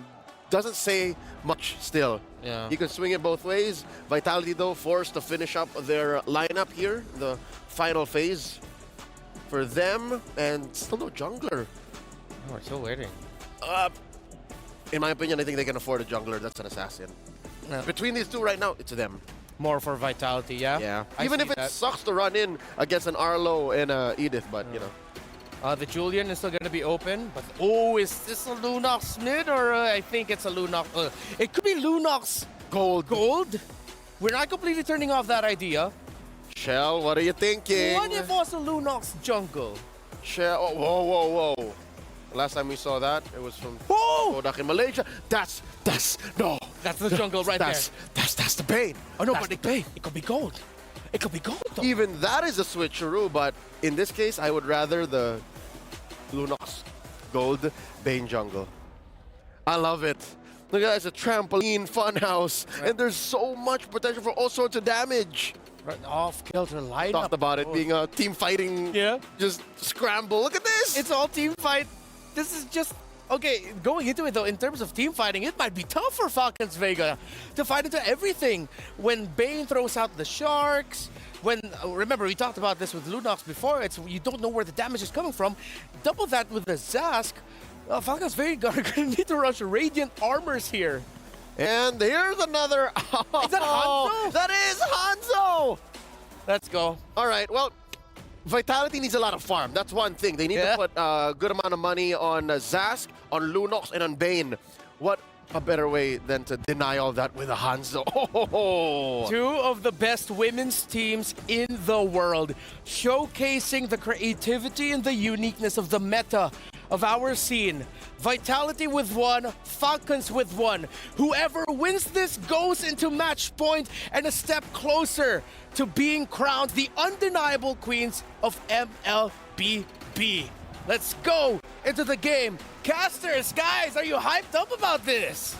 I can't even express this one right here. Shout out to Leo on the Bane, and shout out to Assassin Dave for the Hanzo. Absolutely. Right here. We got a new headliner on the card right now. jungle versus jungler. I don't think anyone expected this one, but the Hanzo goes back with the ladies. Man, I remember tuning into MWI a year or so ago and seeing the Hanzo picks pop up. So this is nothing new to these girls, to these teams. How do you feel about the matchups, though? Oh, man. Yeah, definitely nothing new, especially to Vivol, because Vivol was the one that actually utilized the Hanzo a whole lot in the past tournament. So very interesting to see that Team Falcons Vega are the ones picking up the Hanzo up against Vitality. And I think I already said this off broadcast, though, that it's really good. Vitality don't really have a lot of dive towards the Shadow, right? There's no Benedetta, there's no assassin like Ling that can really jump towards her. And Melee, usually the biggest problem with the Hanzo is either someone can dive or someone can invade very early on. And I think they have both of those covered with Funi on the Lilia. Amazing mid-prio. And yeah, I don't know. You mentioned Bane. I don't see Bane. That's just Leo. That's just Leo in the jungle. Yeah, that's definitely him. Just Leo. It's literally Leo versus Mr. Mao right now on the head of the card. And as you said it, I think last picking that Hanzo was actually super clutch because you have the Bane. Vitality brings this big Ube-esque, like, we just want to steamroll onto you, stick together, have Shell in the middle, have Cine in the middle. But there's no way to answer the Hanzo here. And one of the problems we saw with the composition that Team Vitality, well, one of the problems that could be for Team, a little bit of damage from Melee. Good shove back onto Melee. Vivol should be able to survive this, but you can see that damage already. That's the Hanzo for you. Chell. Also, this is a pick, Lunox Gold. It just, just brings me back to MSC 2021 when it was Harith and Lunox constantly in the gold lane. That was the matchup that we were used to seeing, and now we get to see it again.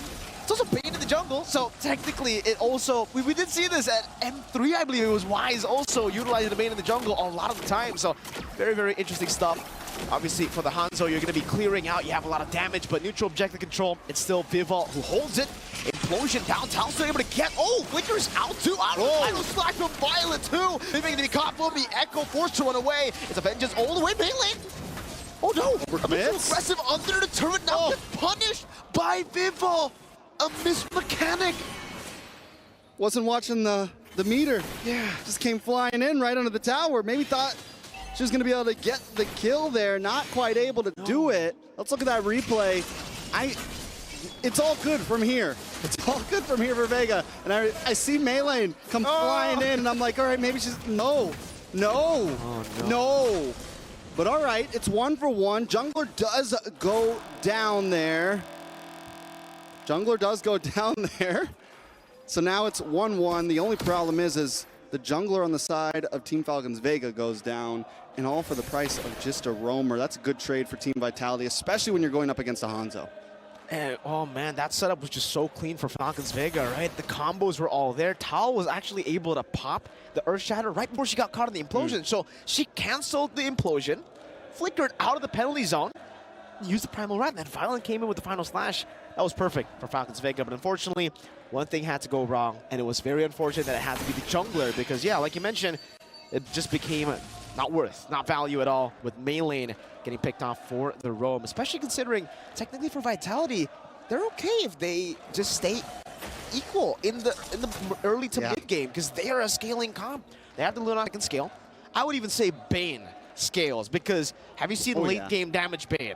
Late game Bane in general. Yeah, Crab Claw Cannon hurts half your HP. Depends on what build you go for, obviously. But I think she's going to go for like the half hybrid build, which is the build that can, get half of your HP with one Crab Claw Cannon. And he even gets a little bit of sustainability. He can hang out. He can take a couple shots to the face, get the passive off. I mean, it's definitely going to be a problem when we creep into the late game. I think Team Falcons Vega can't take that small mess up to heart. They still need to push the aggression. Joe already using the Chaos Dome now. Good Tony from Chinny.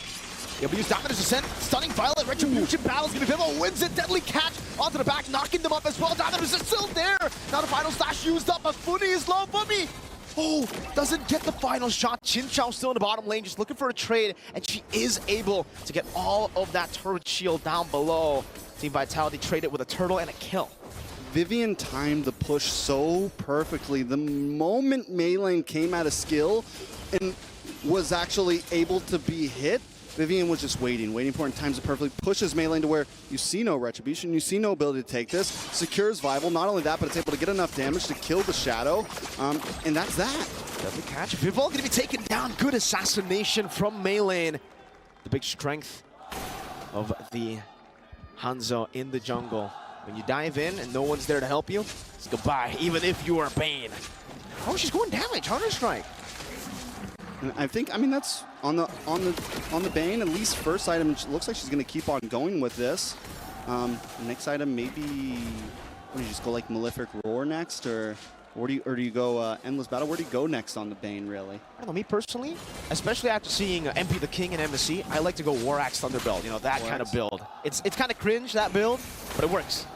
You get a little bit of sustainability, especially since you're up, and especially up against something that's going to give you so much damage as Melee in the early game, and we're already seeing the Melee doesn't want to stop, even taking a death. And that's the good thing about the Hanzos. Even after taking a death, you still aren't in too much risk when you keep using the Pinnacle Ninja, and you can just go out there, cause some damage, slow them down a little bit. Even if you don't get the kill, you slow them down a little bit. So just a lot of possibilities and variety with Team Falcons Vega draft. Down to the gold lane, though. Shell up against Chinsha, level 8 versus level 8, nothing too major. The trades are coming a bit even, but when we look at the towers, Team Falcons Vega is winning out a little bit. That's what I was talking about, by the way. Half a health bar almost. Crab Claw Cannon. What? It put Funny down to a quarter of her HP. That's just one item. That's just one item. We're talking about scaling. Yeah, no need for that. Now Melee trying to go for the steal, doesn't get it. Vival still so consistent on that retribution. 3 turtles to Team Vitality. Well, I think the good thing about the Vayne too is you get a bigger burst combination of damage with the retribution. Compared to Melee, it's more of a shred damage there for a second and timing the retri, so it's not as clean. I think Vivo will continue to have the advantage when it comes into terms of, whoa, big final slash. The final slash canceled out. Mattel's still getting demolished by the Dominator's Descent. Violet Vengeance in the Dominator's Descent still there, chunking their HP bars. Whoa, Cindy goes to the back. That's Funi as well. Able to pop into Black Shoes now in a 1v1 against Cindy. Puts in the Johnny Boys down as they've been in the bottom lane. Does seem like they were able to get rid of Violet. Now it's just a win for Team Vitality. Chinchaw was able to get a turret up top. That was the only trade that they got. Okay. I was a man of little faith when it came to the Zask, but boy, am I becoming a believer at this point. Malefic Roar does get locked in for Vival as a second item. Gonna help at least maybe deal with Thal a little bit, but just add even more damage, and depending on who else, we have the Thunderbelt, on who else wants to build this defensively, it's gonna just help shred through. And I think the Hunter Strike's a great first item as well. You get the speed boost, you get a little bit more movement on a hero that doesn't have any dashes. So in the end, it works out well for Team Vitality. And at this point in the game, they're hitting a nice power spike. They're gonna have control of the map. And Team Falcons Vega, what's the answer here? I mean, I don't see the Hans all the time. We have the early game aggression. Does it fall off like a lot of other assassins? Like, where do we go from here with Melee? Good question. No, the Hanzo does scale really well into the later stage of the game. The only problem is, even if she uses Pinnacle Ninja, I feel, especially considering Vival's building damage too, you jump in, you're dead. I mean, you still get to survive, obviously, because your real body isn't there. Yeah. But if you're just stunned out of the team fight and you don't have Pinnacle Ninja, you might as well be dead. Solid frames, yeah, for Vitality to capitalize on. It's really about Melee coming in at the very end. You can't play the normal Hanzo playstyle where you want to go in, you know, look for damage and then go back. You really need to just wait and be the assassin from the Echo to the bush. And it completely changes the way you want to approach lords and things too, right? Because you only have a certain time frame that you can really, you can't hold it.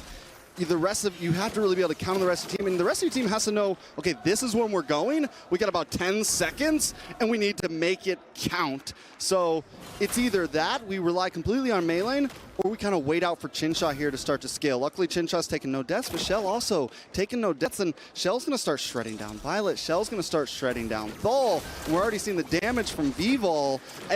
If the game continues at this pace, Team Vitalities should be able to stay in control. I think so. Again, right? They are very happy to just be even against Falcons Vega at this time. But the fact that they are 3,000 gold ahead puts them in such a good position, because at this point, they can hold the Lord. They can play the Lord dance, but they don't even need to. It's Team Falcons Vega that needs to look for a play.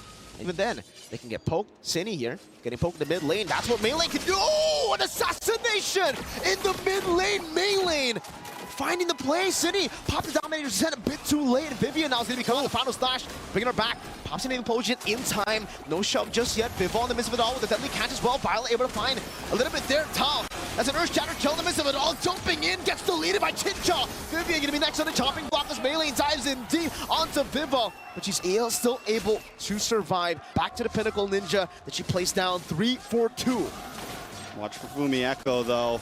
Doesn't want to let him have this Lord for free. Vivol still on the map, finally got Endless Battle in, and this is where the damage is really going to start taking off. This is where those passive procs are going to proc along with the Endless Battle, and it's not just going to be the crap cannon that you have to worry about.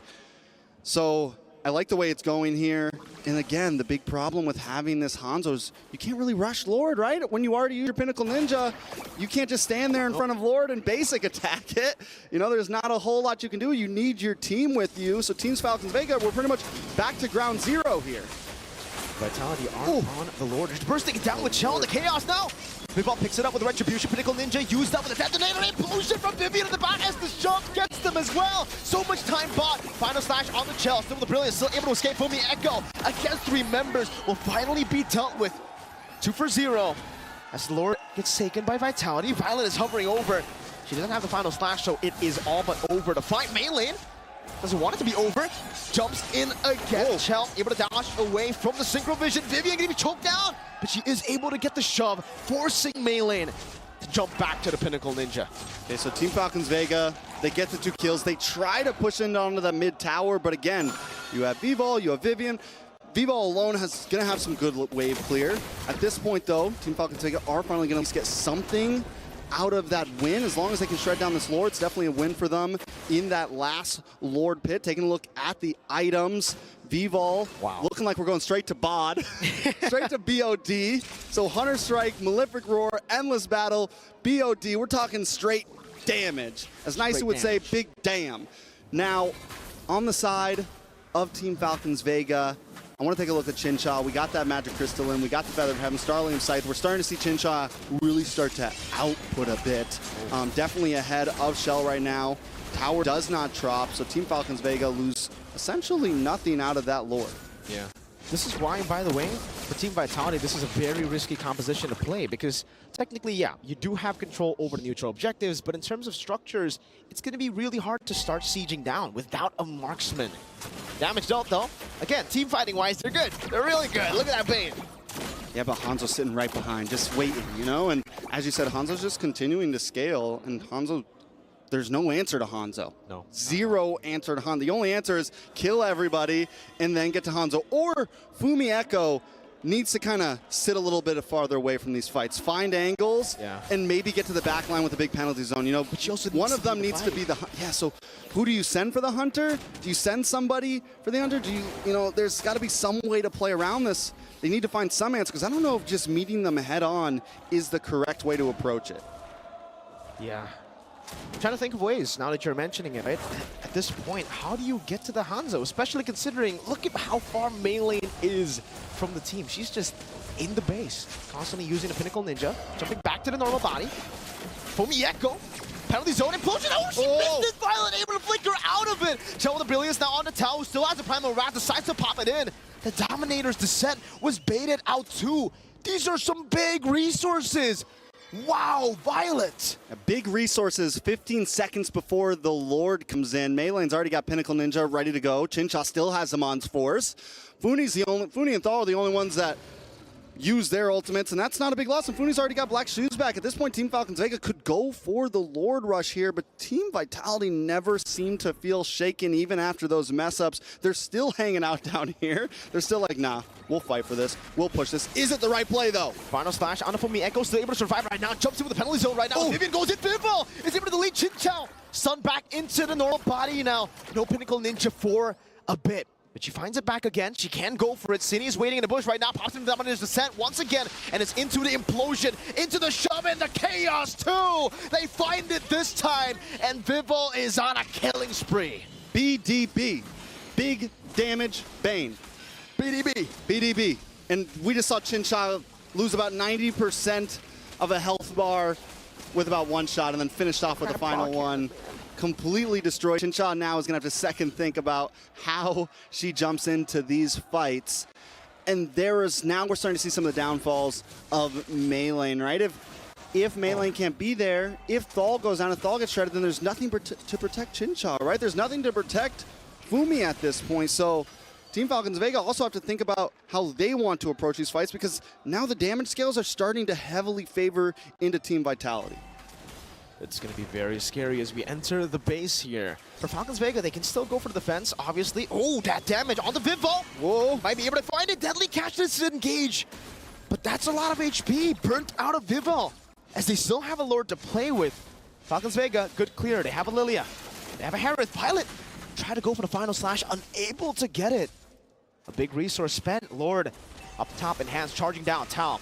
That's good damage. Descent zoned him away from the turret as the Lord just chunks through the turret there. Maylane again on the Vivo, but he buys immortality just in time. Lord on the base, able to split Falcons Vega. Final slash again, connecting down to two members. Fumi Echo still in the midst of it all with Vivian there. Good shove, and the penalty zone locks them down to the back with, again, the Dominator's descent. Just doing so much damage. Vivian loses immortality. Maylane looking for the damage down again. Sky Piercer taking immortality. Vivo pops into deadly catch. Now Cindy gonna be chased down. Maylane very low. Still going for the chase, still has the Pinnacle Ninja, but has to decide to play it slow. They've lost two base turrets. Okay, so they're able to defend a bit there. For a second, it looked very dangerous. Let's take a look at the replay. This is where we see that the Pinnacle Ninja is just unable to do anything. A beautiful descent, even early on, to get the first tower, and then back again to get the second. Watch Chincha here. Drops him on Force, but is instantly just taken out. Maylane saves the day here, finding Shell, finding some of the damage. Chincha, no, I mean, the damage is just too much. Harith cannot hang out. And I don't think she can risk like building defensively at all, right? Finally gets the winner crown, but when it happens that fast, you don't even got time to click the button. You know, you have to preemptively click it because you never know when the crab cannon's gonna ricochet and hit you. So it's still just troublesome for Chincha right now. It really is. It's a big problem. And I think at this point, it's not just a problem for Chincha. It's really a problem for even the frontliners, because the Endless Battle and the Malefic Roar and the Hunter Strike, there's a lot of, there's true damage in the Endless Battle. There's a lot of penetration in the Malefic Roar and the Hunter Strike. And the fact now that if you dive on towards them, they have a Winter Crown too. Yeah. They can pop in Deadly Catch and then freeze. Winter Crown, fool. Winter Crown, fool. And that even helps, it's going to be helping against Maylane. We've already seen the answer to Maylane. If the Pinnacle Ninja comes in, maybe it's a penalty zone, or maybe it's a Deadly Catch or something like that. But just in case Vivo's really in danger, you win a crown, you have enough time to get at least one more Crab Claw Cannon back, and boom, boom, indeed. Boom. Right in the kisser. Right. That caught me off guard for sure. It almost caught me off, like, the Leo moment earlier in the analyst panel. I wonder what sounds Bane makes, Maybe we'll throw it over to Leo to do that. We've heard Kaka before. Yeah, maybe that, He's an octopus, right? Yeah. Well, he's like, what's his name? From Pirates. Yes. Jonathan, that's his name, yeah. Let's talk about this Lord, though. 18 minutes in, that's an Evolved Lord. It's a big boy. Team Falcons Vega. At this point, how do they even set up for this? Because really, they can't hold on to it. They really just have to retaliate. They have to wait for Vitality to make the proactive move.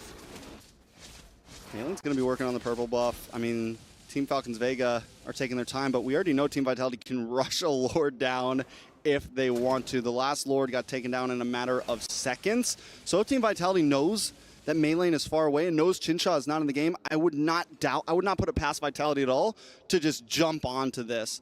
But I do know the damage is a possibility, so I like the positioning from Cine and Vivian. Not rushing. They have they're behind in gold right now, actually. So this could be due to why they're kind of taking this slow. At this point, one mistake from either one could spell doom. Let's take a look at these items real fast. Look at Fumi Echo with a huge gold lead over Violet, but we're getting into danger zone. I mean, we're getting into a tied up zone where it's going to be about 62k gold. Everyone's maxed out on items, and then it just comes down to pure gameplay, to what comp outdoes the other. We talked about the late game possibilities of Vivo. Does this mean the game is pretty much in the bag for Team Vitality? Because I still feel like Team Falcons Vegas have a lot of answers. They just need to watch out for some of those crab claw cannons, essentially. I don't think, I think it's still very, very gray. It's still very 50-50, but the advantage is definitely on Team Vitality. They got 2 base turrets. Yeah, They can play the long just that game. alone. Exactly. So macro advantage, yes. Team fight advantage, at this point, I don't even know. It really comes down to the execution. Because Falcons Vega have a pretty good late game too with the Hanzo. Yeah. As long as Mei Ling comes in at the very last moment, right? She can't be the one, or together with the team, she can't be the one engaging. Oh, Seal. Good onward catching Vivian! Immortality going to be popped right now as the damage descent is right in the base with all people. Gets rid of the Pinnacle Ninja. There's still Tal able to use the Primal Raptors. When Echo jumps forward. Chell onto the Brilliant she goes. Cine able to flicker back away. Good penalty zone. Tal going to be taken down there. Even Violet falling to the chaos damage of Tal. Man, I really like Team Falcons Vega approach in the beginning. They should have just got their one pick off and backed off because Mei Ling was able to keep Vivol away. And it's like almost like, okay, this is the plan. We keep Vivol away out of the fight, we get our kill, and we back off. But then they stay a bit too long. But wait a second. Pinnacle Ninjas on the tower! Getting the back finding the flank! Fooney's next to the chopping block, pops into Brilliance. Fooney gonna be chased down. The damage is real. Flicker forward, Tell finds a double. Somebody had to flank the back line. We were wondering who it was gonna be. Well, Shell showed up. There was no hiding today for Mei Ling, and now it's nothing but chin shot. This could be the end. Penalty zone into the Purify. Fumi Echo losing the Immortality. Vivol still there trying to go for the crab claw cannon. Oh. Chincha, oh my goodness! God. Gets deleted from the map. Match point for Vitality. Holy smokes.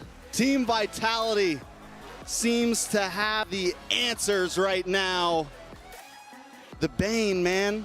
I know Leo's a happy boy right now. He's playing tap dance over there in the analytical studio right now. Let him know because, I mean, just overall, insane. Team Vitality feels good. It's 2-1 now, and we definitely have us a best of 5 overall, Mirko. Man, what a performance there. Really surprised with these picks. We're gonna throw it over to the analysts. Redmar, Bane, what's up? Did you just call me Bane, or are you just asking me what's up about the Bane? I think he was referring to me. Oh, he's referring to you. I'm the king of the... I am happy that the Bane did get a dub, but it was a much closer fight than we thought, despite it being a very scrappy match overall, a lot of team fighting, that the Bane and the lineup of Team Vitality just overall should excel in.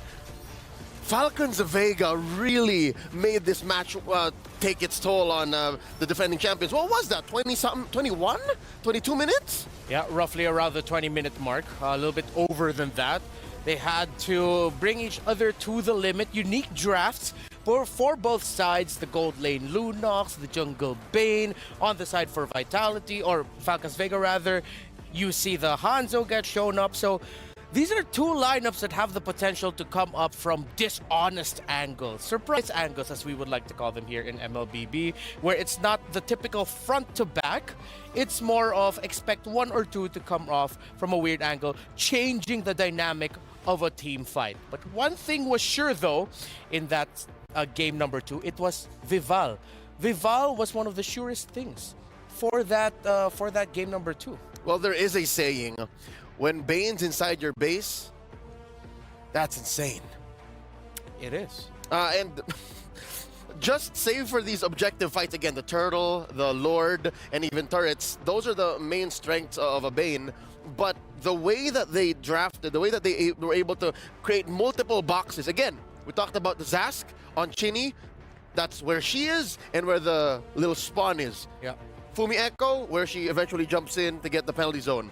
Vivian, of course, anywhere she has an implosion. Those are already 3 activatable zones that the Bane can call its base and then shoot a deadly catch from that angle. I wish there was more that I could break down and show you guys visually, but there is a play later on that I will break down that just shows how it's less about Team Vitality's creativity or Team Vitality's angles, but more of their pick-offs. Weirdly enough, in a team fighting comp, what their major wins are not wherein they wipe out, but wherein they pick off 1 or 2 and then just deny anything close to a comeback from Falcons Vega. Let's see who the MVP of that game number 3 is. We're heading into match point, and the crucial player there was Vival, as we mentioned. Shiver me timbers! The Bane. Would you like to expound? I know you're so happy that Bane is shining. Yeah, all right. I can talk about anything from the items to the emblems, the way she rotated, and her weaknesses, again, this is not a perfect game by any means, right? She died a couple of times. Oh, for sure. Juggled around the winner crown, juggled around the immortality, but the way she built it, using the Warcry specifically, she went for the Hunter Strike first, which is a very low-to-the-ground way of building the Bane. She went Hunter Strike, Malefic Roar, Endless Battle, and then straight up greeted out with a Blade of Despair into that utility item aforementioned. This is that play right here that made a lot of what followed for Team Vitality possible.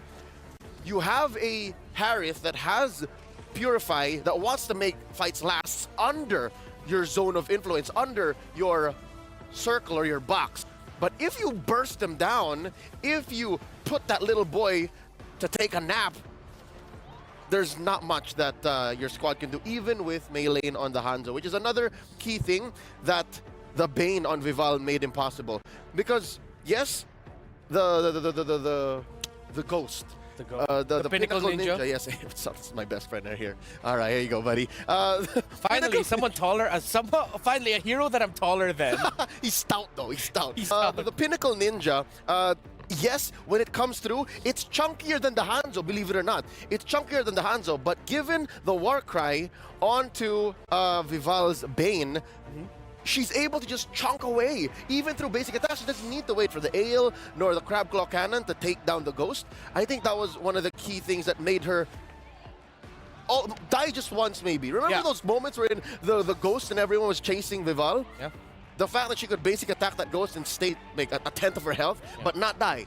She didn't die, made the difference. Because of the presence of Bane's ability kit, with the ability that we call the Crab Claw Cannon, that when you toss the cannon onto someone and there's an opponent behind your initial target, it will bounce back. The ricochet causes a lot of damage. When you toss out what's called the deadly catch, those sharks causes a lot of damage and it zones out. As to why you can actually, if your Team Vitality, just brute force team fights up against Vega. Throw everything you have and eventually that Pinnacle Ninja is going to go down and it's going to be difficult for Falcons Vega. Vega needed to take like 1 or 2 steps while Team Vitality just threw away the stairs and just went ahead with it. Let's go ahead now with the play that Leo wants to break down here. What you got for me, man? Okay, so this is a fight wherein, in all honesty, the brutal truth is Falcons Vega actually set up very well. You'll see here that they have control of the River Bush. The River Bush is a massive objective when it comes to not just Lord takes or team fights, but just in general. If you're able to control that part of the map right here, see that Violet's right there? She can set up an amazing Final Slash, which she did, and it led to a retreat by Fumi Echo, compromising her penalty zone. But then again, check this out. She comes back, and it forces out. It happens so fast, ladies and gentlemen. Let me roll it back. Okay, don't blink. Look at Chincha. She still has her Purify. Right there. She's airborne. Rather, right there. And she is airborne, yes. But she's gonna keep going. Check this out. Whoop. Bang. See, my finger can't even click fast enough. And this was before Vival bought the Blade of Despair. So you can purify, but when the answer is all in damage, it's over. And what does this lead to? Single. Again, a lot of the wins from Vitality were not all in wipes. Pickoffs after pickoffs. And eventually, look, there wasn't enough damage for them. And look, they're gonna still try to re-engage because again, you still have a solid damage source in Mei lane here, and even Funi taking control of that River Bush. Again, they're holding it, and the answer, once again, they were still holding on to Vivian's implosion, and Shell even had the shift. Shell can even go Chaos Order, and Vival is just clearly relying on her basics because again, this is a War Cry Bane, and it not only converted into a pickoff on Chincha, it also converted into a kill on Violet and Tal, and of course, a Lord take. Clean and brutal. Very scalpel accurate, but just the same. It's like a katana. I like the sound effect that you did right there. Thanks. Accurate. I've been working on that. How long? 2 minutes. Great. shock and awe, I feel like, is what's filled with the lineup of Team Vitality in that game number 3. Whereas the lineup of Falcons Vega felt more disaster response.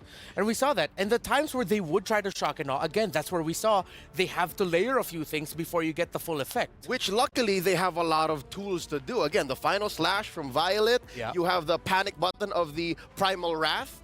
Which again does well since you do stack up on hits from the very hyperactive and aggro lineup from Team Vitality. And as well, I think what was dangerous is what they were relying on damage in the absence of melee were all pure magic, which is why I think Fumi Echo rushed the Radiant Armor, which allowed for them to, you know, hold on just a little bit longer. All right, now as we're heading into this ever so crucial game number 4, let's get a quick water shot here because I'm going to go on over to Leo's side. I want to talk more a little bit about Falcons Vega. Okay. I want to talk about who do you think here now needs to be the focus?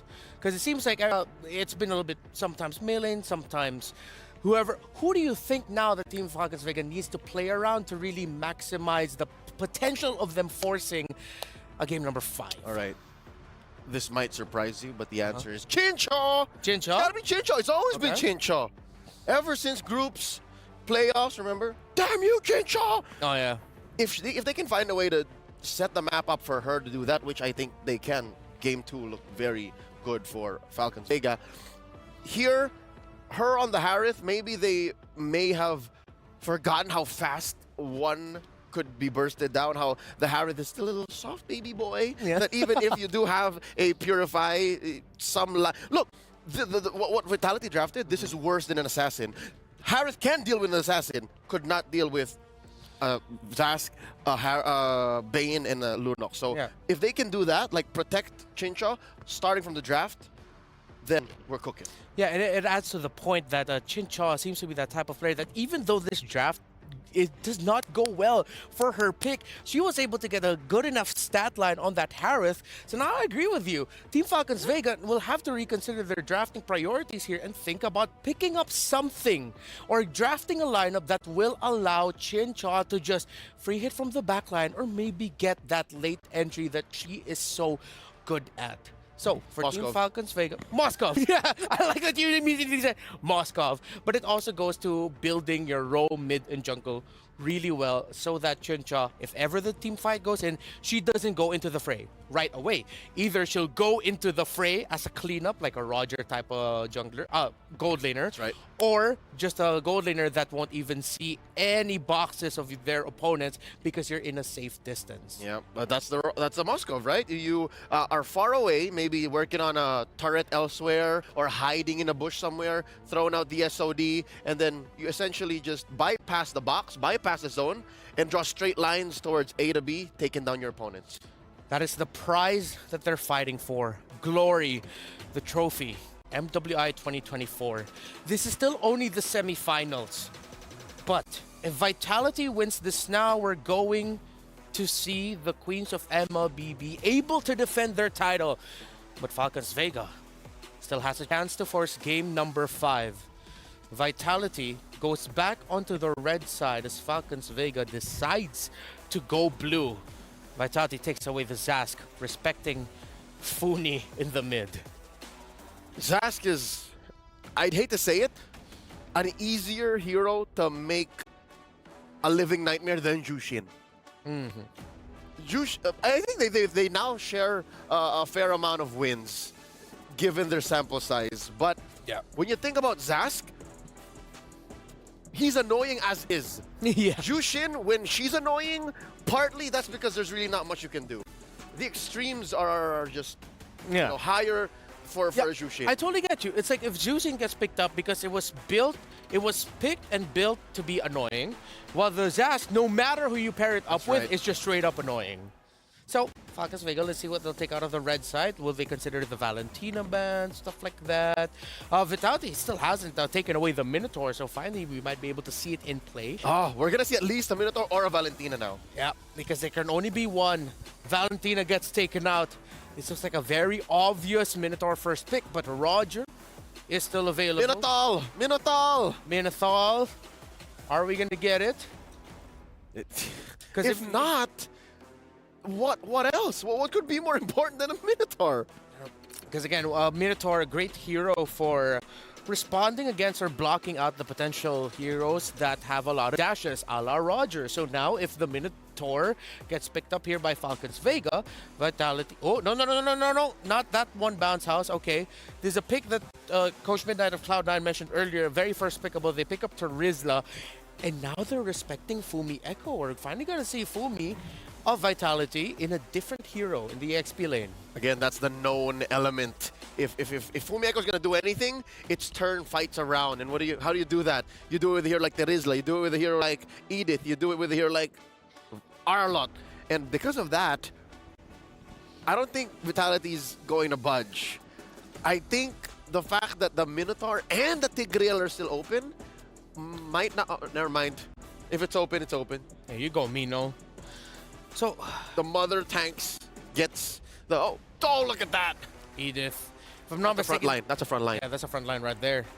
If I'm not mistaken, the highest win rate right now... Oh, not exactly. It's Minotaur! It's Minotaur with 70% in MWI. With a ridiculous sample size, too. Yeah, so it's two of the highest win rate heroes right now. Power picks for Vitality.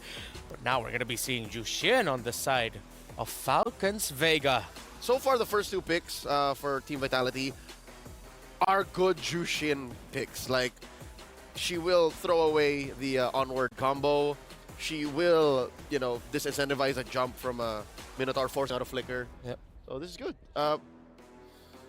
Oh, Carmilla and ban earlier. Together. Yeah, this was banned out by Vitality. Interesting combination. So, Vitality would go for... I wouldn't say it's the obvious response, but it makes a lot of sense. It's a response. Yeah, as the members of Falcons Vega would like to fight around a small certain area. Low Yi would be great in terms of the magic. So their magic damage is covered already for Vitality. They'll either need stronger sources of physical or maybe one source of true damage. Yep. Something that is good for longer sustained team fights, because longer sustained team fights is what Falcons Vegas, Carmilla, and Jushin are great at. So yeah, you don't want the Harith here. Moskov? Do you still want the Moskov? You're thinking you ban the Moskov? Because I think Vitality would be okay with a carry. Yeah. And they don't have to steal. They don't have to ban the carry because their first pick on the swing back. Yeah. Well, let's see if there will be any changes in priorities for the gold lane. Here's a quick little fun fact for everyone tuning in right now. Vitality and Falcons Vega, their entire history, they've played 83 games against each other. Over the past 3 years. Over the past 3 years, maybe even a little bit longer. Vitality, well, before that, Falcons Vega has won 11 of those 83. Vitality has won 72. This is why it's such a massive mountain to climb for Falcons Vega. If they force a game number 5, it will be a massive deal. What is that, an 85% win rate, give or take? Give or take, yes. All right, look at this. Team Vitality had it with Maylane's Hanzo. Get out of here. If they're drafting Hanzo, I'm leaning more towards the idea that Vitality might actually be picking up a carry. Exactly. That's what they're setting up. They're taking care of all of the Shinobi. Yeah. Oh, yeah, they've taken away the two... the two of the 3 ninjas. Hanabi is one of the ninjas. Correct. Is Kagura considered a ninja? No, she's a shrine maiden. Ah, I see. Interesting lore, by the way, between Hayabusa and Kagura. Good story. The X-Borg, Falcons Vega. So we're going to be seeing maybe both sides having gold laners that aren't the most mobile or will need a bit of time to get mobility. So I'm thinking the heroes that you mentioned earlier, Carry, Moscow, but no. They're going to go for... It's a last-minute flex. You don't know. Yeah, we don't know. That could go jungle. That doesn't necessarily have to be the gold laner here. Now Falcons, they have to pick up their gold laner and their jungler. I wonder if Vitality has it in them. Do they have a history of playing double fighters? Double fighter side lanes. Ooh. Set up for what sort of like hyper carry jungle. Rubes. Yeah, I'm thinking maybe a Ruby in the gold. Do they want the Harith? Oh, they can pick up the Harith. I like the Harith here. I don't like it against. You're just gonna struggle in the early against the Roger, but we don't even know where the Roger's going. I think that's what Falcons Vega here is thinking about. Okay, Nolan from A lane. I'd rather Moscow for carry. There it is. Okay. It's the Moscow for them. This is what we talked about earlier. Put it on Chincha. Have her draw that straight line. Now, the veil comes off. What does Vitality put in the gold lane? Is it this Roger or is it something else? And then you give Vival the Roger, call it a day. Well, thinking about it, in lane, Roger. See, it's Shell's pick that they're trying to go for. So I think they're trying to decide, really, is this Roger going to stay in the gold lane as we're thinking, or will he get flexed into the jungle? Vival already has her hero, and we're just waiting for Chels. Matchup. Is it the priority? Lane matchup or overall rounding up of the composition? I still have a Harith open. Is Harith or carry? And Or there it is. neither. Here comes the Brody. Prior banned. It was banned out earlier. And Vitality will go for the fast end. With Brody in the field, there's a chance this may end at around 15 minutes and quicker. Falcons Vega, what's their condition? Falcons Vega needs to get past that. They need to get enough farm on Chincha and maybe win from mid. I think that's one of the few ways they can do that, actually. Win from mid with Funi on the Jushin. Match point for the Queens of MLBB. They win this and they will be able to defend their crown. But Falcons Vega have a lineup that maybe, if they buy enough time or find the right time, can force a game number 5. Mirko, Trex, how y'all feeling about the draft for this game number 4? We're feeling great about it. I mean, both teams continue to push the boundaries of ML here. I think we had some good trades along the whole draft, Mirko. Vitality comes out on top in possibly the gold lane there. But Falcons Vega secure pretty solid mid. They get the Jushin, they get this Nolan. We saw how well Chincha did do on the Moskov, so I think as long as Chincha can deal with this Brody, can deal with Shell, there's a lot of possibilities. Yeah, I agree. I think for Team Falcons Vega, they really have to put some resources into the gold lane. Maybe not just some. They need to put a lot of resources into gold lane. Because if they are both left alone, or especially if Team Vitality play around that strong side, that strong matchup in the Brody Moskov, and if Chell takes the lane slow, they might be able to shut Chinchao down in lane before all these fights start. Even the first turtle, they can do it. Especially with the Loyi, that maneuverability. Luckily for them, they got Funi on the juice in, so you can see that happen a lot. You know, Fumi Echo just getting ragdolled back and forth by the Lantern Flare. Yeah, it's definitely going to slow Team Vitality down, I think, a little bit in terms of rotation. Fumi Echo, who's someone who likes to really rotate to mid here and there, may have to stop here and there. Maybe not be able to get as involved early on, but here comes some of that pressure into the gold lane already. Vivian, though, getting the brunt of it. He picked up, thrown back to the team. Into the passive there for Mei lane, unable to get it as Vivian is forced to flicker out, but still, massive resource going to slow down that level 4 power spike of Team Vitality as they control the mid lane, even zoning Cine away. You can see that, Lantern Flare, but you got to be careful. That's a lot of damage returned towards Funi. Yeah, Lu Yi, you get those combos off, and the early game damage is actually insane. You forget sometimes how hard that Lu Yi hits just at level 3. Uh-oh, Vival, though, looking for a possible play here. Goes in with Lycan Pounce, and Funi isn't really able to get the stacks on to pick her up, but still, a lot of damage placed down, even despite that level 4 delay that Falcons Vega did. Violet now got that level 4. It's still Vival on the turtle, Mei lane on it. Tal now walking up, gonna go for the stun as well. Vival, whoa! With a great steal, dodging away from the stun too with the Lycan Pounce now gonna be picked up, thrown back, is able to go to the human form now as Fumi Echo jumps into the back line with the onward. That's a Minus Fury caught in Vival, still getting a bit of sustain, but Violet will be able to pick up the first blood. Fumi Echo in a 2v1 again with the Primal Wrap, but the Spear of Vengeance connects, and Chincha will be able to participate all the way from the gold lane to the bottom side. And so Chincha continues to make plays across the map. Last time I saw her on this Moskov, I felt like it was a good hero for her. Even with the bad matchup, she can find ways to be important in this game.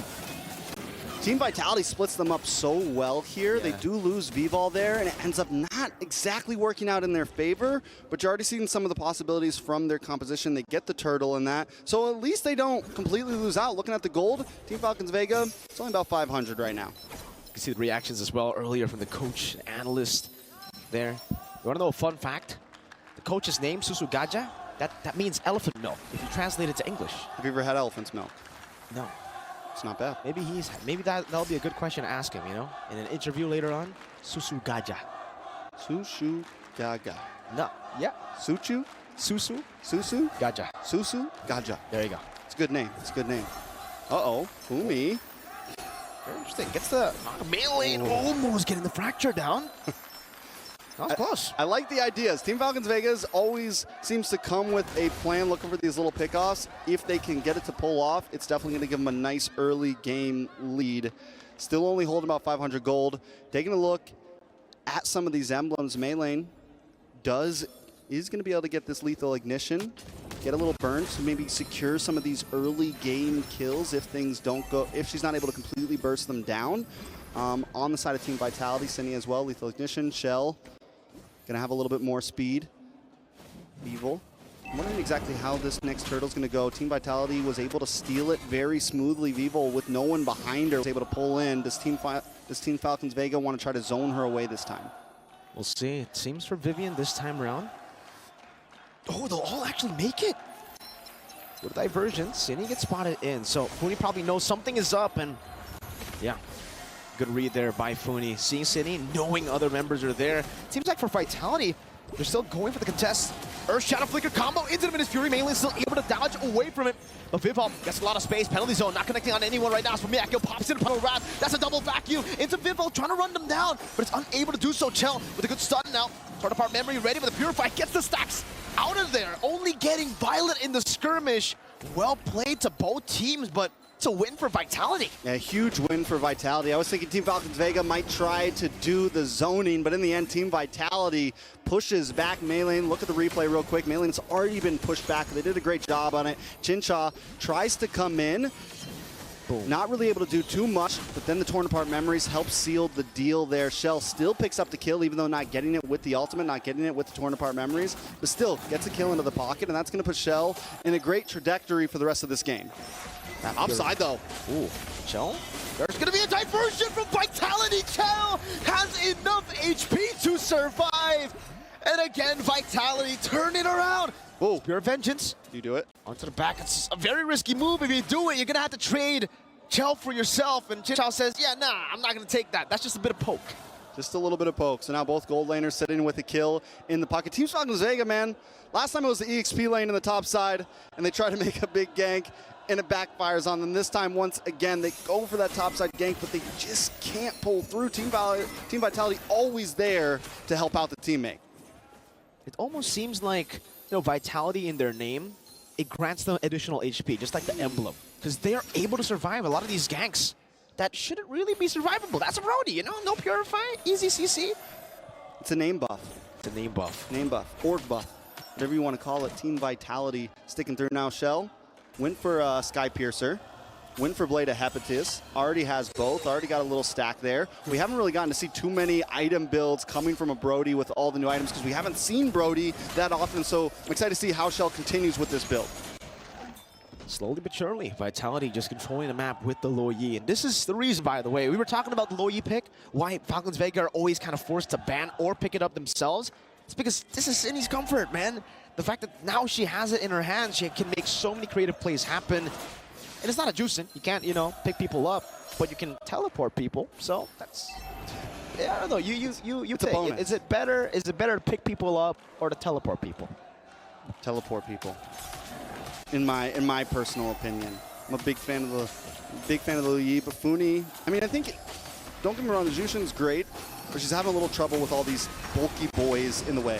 Good retribution again from Vivol. Minus Fury into the knockup. Now Violet all alone. Spear of Vengeance not connecting, just barely. Fumiyako still surviving. Flickers out to safety. Team Vitality with a Vitality buff. They just can't seem to die. And yesterday I was saying to Team Vitality, min-max queens, man. They always get the most out of the situation, and letting their health bars get so low, they're so good at disengaging. Here comes another diversion play, looking for the mid lane. Oh, the sack's on. Good Purify out. Vivol with a chase down like and pounce. One more pick up the stun. Following her, but she's just too quick. I thought she was going to go for it, man. Wait a second, Melee. Wow. All that damage, and still they're unable to get Cine. Good motivation, Roar. Chinchao gets a turret down below. I mean, at least for Falcons Vega, they're still able to find these trades on the other side of the map. So 2.7K gold lead over to Team Vitality. Chinchot trying to pick up some pieces, which I think is important. And we see Teams Falcons Vega do this when they start to fall out during the mid game. They'll go for the off lanes, they'll play the map a little bit, which does kind of help staunch the bleeding, right? It puts the tourniquet on the arm, helps them not from completely bleeding out here. But Team Vitality doesn't want to let up. I mean, purple buff down, and now this is going to be the pressure they're going to continue. Having Vivian, having Fumieko on these bulky frontliners, they're going to be able to do this as much as they want. Taking a look at the items.